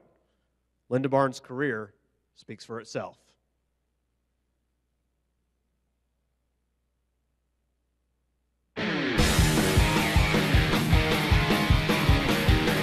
Lynda Barnes was never just another face in the bowling crowd. Needs a strike. Yes, she gets one. She was the Alberta E. Crow Star of Tomorrow winner, a collegiate All-American and Bowler of the Year at San Jose State, and a Team USA member all before her 22nd birthday. Team USA became a second home for Lynda, a member of that team 12 times over her career, second most of all time, collecting more than 24 medals for her country along the way. There's nothing like hearing the national anthem once you make Team USA. I remember the first year I made it, I couldn't wait to get my jacket that said USA on the back. In fact, I was at the Olympic Training Center and I went in and bought my own, even though they were going to give me one that day, because I wanted it so badly. I wanted to know that it was real and that I really was representing my country. It's the greatest feeling in the world. Lynda owns 4 titles at the USBC Women's Championships, including a record-breaking doubles score in 2004 and 2 team titles. Team bowling is still her favorite part of the sport and a place where Lynda always shines. She's clearly the best doubles partner, the best teammate I've ever had. You know, I could look at Lynda, and if we need, you know, if it's clear that we need to go off the sheet to win, I could say, you can't miss. I need you to strike from here on out. And she would look at me and go, okay. Where, you know, I always felt like if I said that to anybody else, they'd start shaking. And, you know, she'd never waver. She would just simply go out and get it done. The greatest thing about team bowling is you learn about life. You learn about how to get along with people. To me, when you win by yourself, if you win a singles event, you are the only one that's happy in the building. When you win with a team, you have, you know, 5, 8 other people that you get to go high five and celebrate with. So that's much more rewarding. But the rewards did come on the individual side. Lynda is a 3-time national amateur champion, and then in 1998, she etched her name on the list of major champions in the pro ranks when she took home the trophy at the USBC Queens. Right into the pocket and clears the deck. And Lynda Norrie, it's all resolved. Undescribable. I don't know that I can put it into words. It's overwhelming. It's all the cliche words you could come up with. You really try and hold on to it for as long as you can because, you know, obviously you lose more times than you win. So to be in that circle and to have that moment of just, wow. I mean, everything I've worked for has come true is a great reward. She tried her hand on tour on and off, but decided that life wasn't for her. She kept her game sharp, however, and in 2008, 10 years after her first major, she claimed another crown with a second Queen's title. Lynda Barnes has won the 2008 USBC Queens. I think the second time was much more gratifying. I think I knew how hard it was to get there. I knew I was bowling well, but to think that I could win again at one of the hardest tournaments there is, it was one of the greatest moments of my career because it felt like it validated the fact that I was a good individual player. Lynda Barnes also blazed a trail for women at the 2008 USBC Clash of Champions. And Lynda Barnes has done it! A woman winning a title on TV against a man for the very first time. And she has now made the TV show for the US Women's Open a staggering 5 straight years. All of this with twin boys at home to match those twin tiaras. She and her husband, PBA star Chris Barnes, are known as the first family of bowling. And now the trophy case will contain a first USBC Hall of Fame blazer. A lot of her accolades don't really get their full credit because we are a team. And so when she wins something, it's husband of, or somehow one way or the other we get linked together and she doesn't get to stand on enough. Across the board, she's won so much stuff and she's so much more accomplished than I am. But she doesn't get all the credit for it. So it's nice to see her get her just due for being truly a worldwide, international, domestic collegiate, fantastic player on every level that she's played at, and get it on her own. Like I said, I couldn't be more proud of her making it in the Hall of Fame. It's completely overwhelming. Without bowling, I certainly wouldn't be who or where I am today. And not getting to experience the world, going to Japan and Malaysia and Singapore and Australia and all these different countries because of doing something I love to do. I can't give enough back to bowling because it is giving me my life. In the Superior Performance category from Double Oak, Texas, please join us in welcoming Lynda Barnes into the USBC Hall of Fame.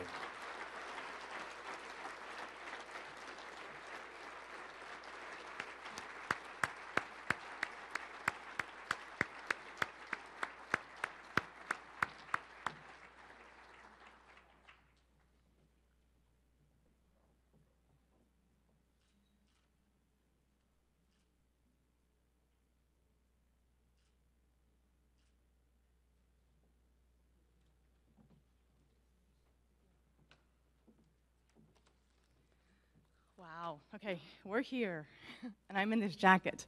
I get to match so many of you out there. I'm so excited to be here. Pete Treadwell, where are you? Start that timer. We're going. First off, I want to thank Stacy Slonikowski for putting up with my phone calls and my text messages about where do I need to be, how do I get tickets, everything. She did a great job. I really appreciate all her patience with me. I want to thank Matt Lawson for the amazing videos he does. He does such a great job of making us look good. So thank you, Matt. I know you're not here. For those of you that know me, and maybe you don't know me, you're going to learn a little pet peeve that I personally have. It's ironic that the script has this song out called Hall of Fame. If you've ever listened to the words, it goes a little something like this, and I won't sing for you, but here it goes.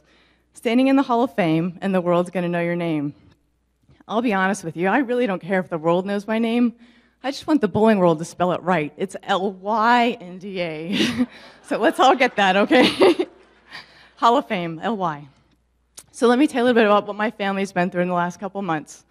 Since December, we've had 2 ear surgeries, 2 gallbladders removed, a water heater break that led to new floors and some major construction, baseball and basketball tournaments, a surprise 75th birthday for my mom, an open clinic, a scratch trios, and a strikeout diabetes charity event that raised over $60,000 last weekend for JDRF. Thank you. And now tonight, this induction. So it's been a crazy couple of months, so you'll have to excuse me. I have no idea where the speech is going to go. So I want to thank the USBC, the Hall of Fame Committee, and all those that voted for me and felt I was deserving of this induction. As I stand here before you, I am very humble and grateful. The USBC Hall of Fame has been a goal of mine since I was the 1989 Alberta E. Crow Star of Tomorrow, and I watched Virginia Norton get inducted into the Hall of Fame. I have often thought about what it would feel like to be inducted, but now that this moment is here, it's very hard for me to put into words what's in my heart. It is truly an honor to be a part of this amazing class of inductees, and I want to say congratulations to each and every one of them. They're most deserving. I have been involved with the sport of bowling for over 42 years. What an amazing and wild ride it has been so far. I have to tell you that during this roller coaster ride of what you might call a career, I've often thrown my hands up as we're going up that big steep hill and looked around that curve and gone, whoa, and kept going on that ride and thought, this is amazing. But every time I'd get off, I'd go, I want to do that again. That was really cool. And that's what bowling is to me. And just because I'm getting inducted in the Hall of Fame, I certainly hope that my ride's not over. I hope it's still going. Because of opportune timing, I've had the privilege to witness and participate in some of the most historic events in our great sport. I was around for the AJBC-YBA merger becoming the YABA, the USTBF, Team USA, ABC-WIBC becoming the USBC, the PWBA becoming the PBA Women's Series, and every other merger or acronym you could possibly think of for the last 42 years. I represented WIBC at the Olympics in both Barcelona and Atlanta, and it was an incredible time to be part of Team USA in those days. It seems as though I've always happened to be in the right place at the right time. I bowled juniors until I was 22, and I only left because they kicked me out. Again, timing is everything, and I was lucky enough to be recruited by San Jose State University coach Terry Gregory and some college star you may have heard of. I think her name is Kim Terrell. So thanks to Kim and fellow teammates, as Karen Postawait, who's also here, I fell in love with the idea of team play. It was so rewarding to work together to accomplish a goal. To win or lose as a team had so much more intensity and reward for me than bowling individually. While at San Jose State, I also had another great coach and player in her own right, Miss Pat Rossler, and she's also here today. Thanks so much for coming, Pat. Pat always knew how to pull the best from all of us. She made us feel like I could and I should get the job done. This came extremely handy in the later days while bowling doubles with Kim. And Kim, when you said we need this one, I was scared to death. Just saying. I will forever be grateful to both Pat, Kim, Karen, and all my fellow Spartans for the examples they set of how to leave it all on the lanes. If it wasn't for them, I wouldn't be standing up here today in front of you. Those days at SJSU were definitely some of the best. We won't talk about the kamikazes because my mom's sitting in the room, but I'll see you in the back later for some. Definitely. During my college years and after watching Kim bowl for Team USA, I decided I really wanted to try and make that team. I was fortunate enough to make the team in 1989, and I became addicted to the international world of bowling. It is amazing to me to think about the friends I have all across the world and the places I've been just because I can throw a ball down a lane. I'm so grateful for our sport and all that it has given me. Along with my mom, I have had some amazing coaches along the way, and would like to take a quick moment to thank them.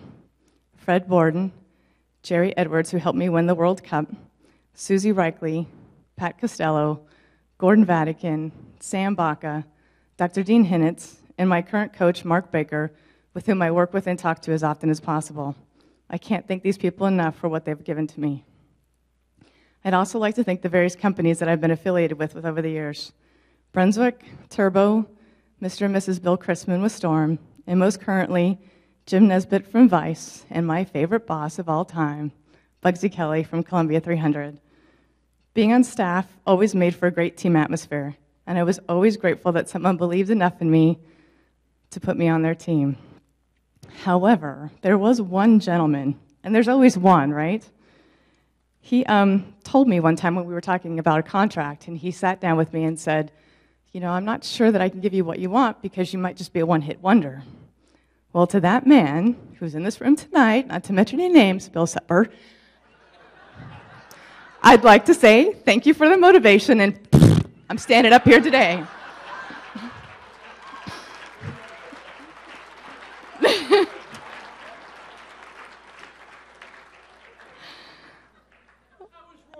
I'm sorry. Chris made me do it. So my teammates have been some of the best coaches, people, and influences, both on and off the lanes. From my junior bowling teams, the San Jose State team, our World Team Challenge teams with players like Kim, Leslie Bone, and of course our veteran of the team and one of my best friends, Marcy Williams. The USBC teams I've been fortunate enough to have been a part of have been absolutely amazing and star-studded. When you can name your teammates by their first names like Carolyn, Wendy, Leanne, Missy, Deandra, the Shannons, Lucy, I think Tammy's here. I mean, you could throw out the single names. I've just been so lucky and so fortunate to bowl with so many amazing people. To all the ladies that have been a part of my 12 years on Team USA, they've been incredible, and I'm so thankful to each and every one of them. My favorite team currently is my Living on a Spare team that bowls on the Wednesday morning Coffee Breakers League. I love them to death. They're great. We have a great time. They've all made me a better bowler and definitely a better person. I'm so thankful to each team member for putting up with me. I love the little stories that go with each team and will cherish those memories more than any medal, title, or check I've ever received. A couple more special thank yous. Many of you may have heard me speak of my very first coach. Let me tell you a little bit more about her. She was a great youth director, and she was truly loved by all of her junior bowlers. Well, most of them anyway. She always told us that if you didn't have fun doing something, then you shouldn't do it. She coached with passion, and she managed to push our buttons to make sure we were focused in doing our best. She would sit us girls down at a table in the corner of the center when we were having issues, and she'd make us sit there until we worked it out. My friend Lori and I sat at a table many a times. She was the NorCal Coach of the Year, and she was always my Mom of the Year, Mrs. Midge Norrie. Thank you. Thanks, Mom, for always keeping my ego in check and making me a team player. This night is as much yours as it is mine. Now for one of the toughest parts for me, my dad. Unfortunately, we lost my dad in 1996. He was one of my biggest fans and also my toughest critic. He constantly pushed me because he knew I was a little lazy. Okay, Dad, a lot lazy, but he always pushed. Bob, or Mr. Midge, as the kids would call him, was an amazing man. He took his sideline job very seriously, whether it was as the driver to the bowling tournaments, the punching bag when my mom got nervous and I was doing gymnastics, or the motivator when I got a little down on myself. My dad had this competitive quality that I will always strive to bring with me in everything I do. Although he isn't here physically anymore, there are always times when the 10 falls late, and I know he's there doing his job. Now, Dad, I'll keep working on learning how to hook it more, but I think we did okay throwing it straight. I know he'd be proud of me today, and we miss him terribly. I've always been fortunate to have the support of my mom, my dad, and also my older brother, Steve. And I did say older. Don't be mad. He was definitely the better bowler out of the two of us, but he had more passion for the sport of baseball.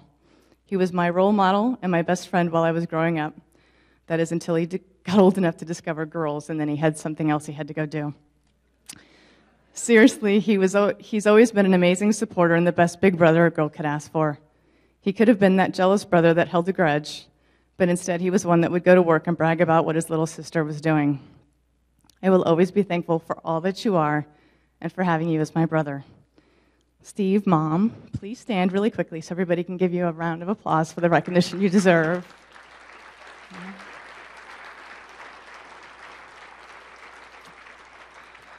Okay, so I bet you think I forgot someone.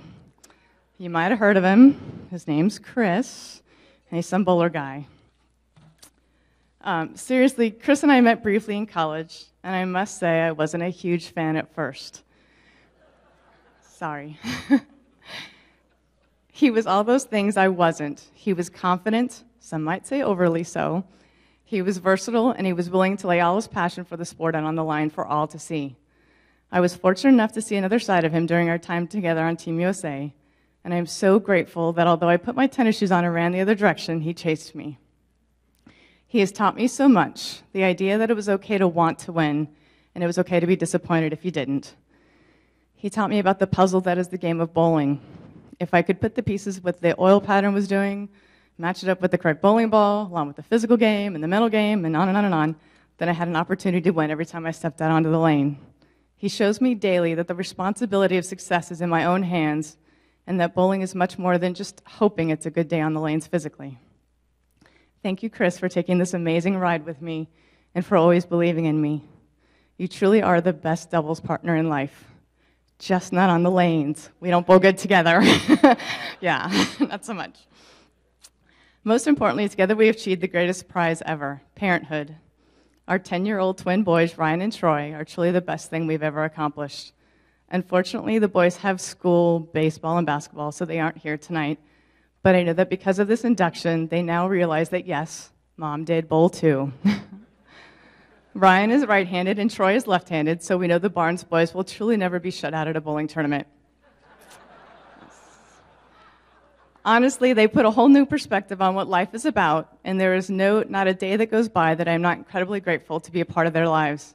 I can't wait to see all the things that they accomplish in the future and whatever they choose to do. I also have to send a quick heartfelt thank you out to my in-laws, Joy and Bill Willie. They're always there when we need them, and without their help with the kiddos, we could not be able to travel and compete without worrying about the boys. There are not many people in this world that I would leave my kids with, and I know they are in good hands with Chris's mom, Joy. My family and friends are definitely my team. I have 3 or 4 tables over there, and I'm not going to name you all, but I'm so grateful to each and every one of you for coming, for being a part of my life, and for getting me here today. I'm a very strong believer that it takes a lot of work and dedication to achieve your goals. As the child who had to wait in the nursery because Midge, that would be my mom, wouldn't let me join a league because I couldn't hold the ball with one hand, I'm not sure I ever understood what bowling would mean in my life. I'm so grateful for all the wonderful opportunities I've had because of bowling. One last time, I would like to say congratulations to my fellow inductees. Thank you to USBC, the Hall of Fame Committee, and all those that voted for inducting me into the USBC. That ride is over. It was great, fabulous, and enjoy the rest of your evening. Pete, I'll see you in the back. Thank you very much.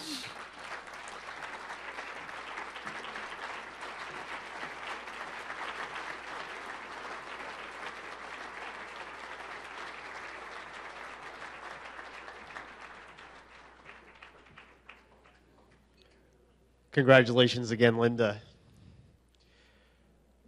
In bowling, when the best of the best measure and define their careers, so often the M word is the focus of conversations.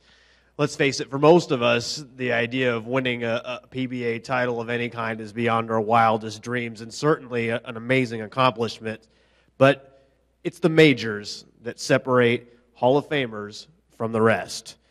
With 16 career titles, Jason Couch's win totals are spectacular, but his winning the Tournament of Champions 3 consecutive years makes him legendary.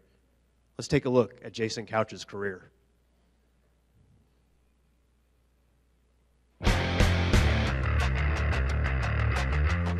Jason Couch was born into a bowling family. The son of a bowling center owner, it was always clear that his parents would be there to support him. But never more clear than when he was ready to call it quits 2 weeks into his pro career. Called my parents collect, of course. You know, I'm out there scraping, and I talked to my dad, and I said, hey, send me a ticket home, or to go home. I don't want to be out here. I'm not good enough. And he's like, well, I'll do that, but talk to your mom. You know, you need to talk to your mom for a minute. And she said, oh, quitting after 2 weeks, are you? And I said, yeah. I said, I've had enough. These guys are really good, and I can't compete. And she said, well, that's fine. You're going to get a job when you get home. You're going to move out of our house, and you're going to have all your clothes on the lawn if you're just going to quit after 2 weeks. And then I said, okay, well, I'll call you from Sacramento next week. Click, and just, you know, kept grinding. And then next week I get 6th. And then the following week we go to Dallas, Texas, and I make my first TV show. So if it wasn't for Mom, I don't think I'd be out there and had a career. Jason's fortunes immediately turned around, enough for him to make 2 TV shows and be named 1992 PBA Rookie of the Year. When my peers voted me Rookie of the Year, I couldn't believe it. You know, that means that I belong. You know, when your peers vote for you, you know that that's definitely where you want to be, and it's been an unbelievable ride since. That ride really took off in 1993. Jason picked up his first win, and then at the Touring Players Championship, his first major. Top seed looking to grab himself a title. Oh, what a beautiful shot by Jason Couch. Great point in my life and a hard point in my life because I bowled Parker in the title. We're rooming together. We're staying actually at the owner's house. And so who's he going to pull for, right? And Parker hadn't had a major yet, and I was obviously bowling for my first major. So it was tough to beat Parker for my first major, but unbelievable moment in my life. It would be 6 years before that next major moment, but it was well worth the wait. Jason took home the trophy at the 1999 Tournament of Champions, a second major, and won all that much sweeter knowing how tough they are to come by. It's so hard to win out there to begin with, so you relish every second you can in those majors, and you know, you go out there hoping you win just any regular title, let alone a major, but you really have to soak it in when you work hard week in and week out to win those majors.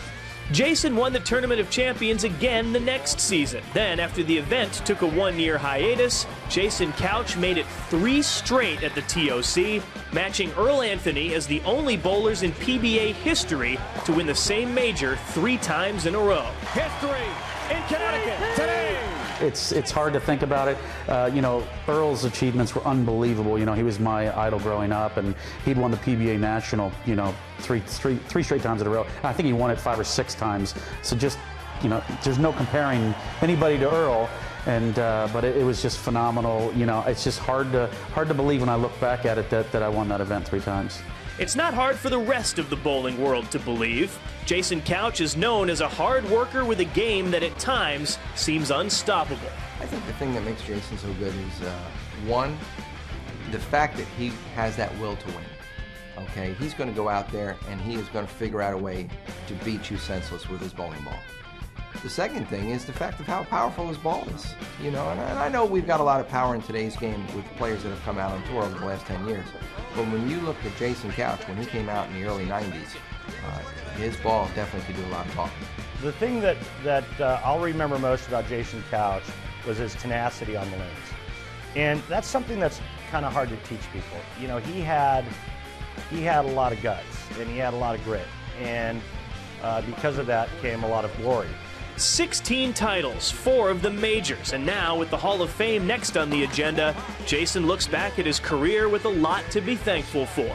To be a USBC member and to finally get in the Hall of Fame is just a complete honor. I see a lot of hard work paying off, and I see myself being very fortunate, especially with the people behind me. If it wasn't the people behind me, the support group, whether it be my wife, my kids, my parents, Ebonite, you know, Dale Ballard, I could name a ton of ball reps I've worked with. You know, they did such a great job, and I feel fortunate to get where I have.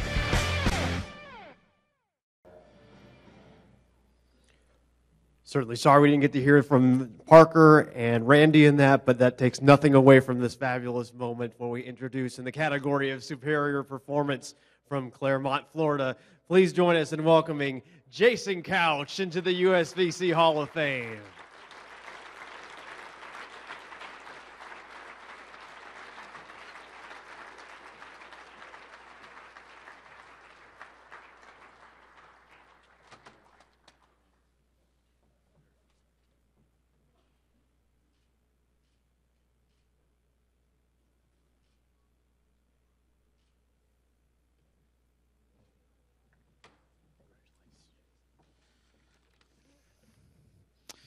Damn, I was skinny in those photos. Wow. Before I start my speech, where is Chadwick Murphy? There he is back there. I sat with Chad and had a beer last night in the bar and explained to him my speech, and he told me how horrible it was. And that I was in the top 3 speeches of all time after the PBA's Hall of Fame induction last year. So thank you, Chad, because I went back and rewrote my speech today. I appreciate it. Which means I will crash and burn for about the next 5 to 6 minutes. I would like to congratulate the other inductees into this Hall of Fame class, as well as thank the voters for honoring me on this great achievement. When you are born into a bowling family, you never think of Halls of Fame and being a pro on the PBA Tour for 21 years. You dream of being a great bowler like your mother and your father. I always looked up to my parents in bowling and in life. That is why I'm so proud to have the chance to thank my parents for giving me the passion and love for this great game. My parents couldn't be here due to my mother's health, as she has been battling cancer. I know they are both very proud of me, and I love them both very much. By the way, we just got word she is cancer-free and doing great.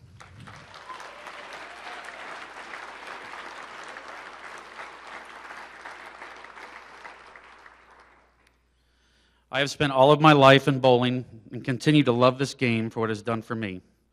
I have made many friends over the years in bowling, and I still actually bowl with the same 3 guys that I bowled league with 22 years ago.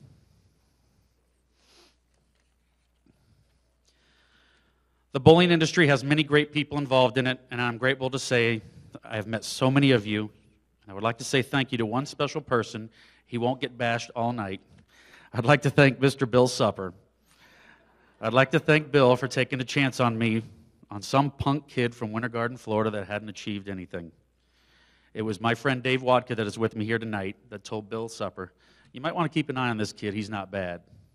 And after that, I threw ebonite balls religiously when Bill signed me in 1992, and I still currently work for Ebonite International today.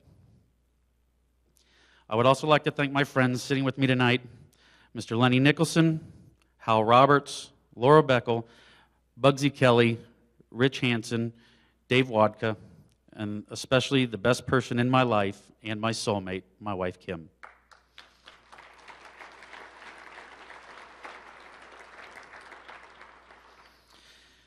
People ask me my favorite USBC moment, and it would also be one of my toughest moments. It was here in Reno in 2001 at the Masters. I am the last person to make the cut in the first round. We bowl 5 more games, and I am the last person to make match play. My ball rep then was Brian Purcell and my friend Del Ballard. And we were in the Ebonite booth, and they both looked at me and said, you're going to win. And I proceeded to look at them and say, you are absolutely, totally nuts. I crushed the matches, and I lead the TV show where I lose to some hack that you guys will never, ever hear of from again. His name's Parker Bone III. Actually, tonight was the first time he's ever been quiet.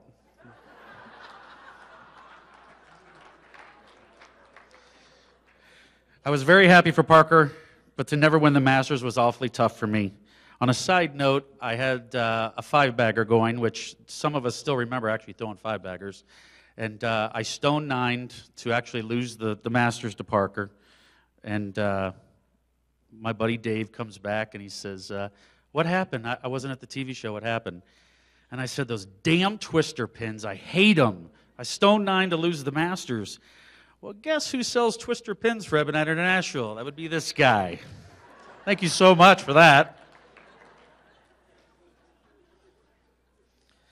I would like to thank the USBC for this special evening, and no one is pulling harder for you guys than I am to make bowling the best sport in the world. Good night and thank you.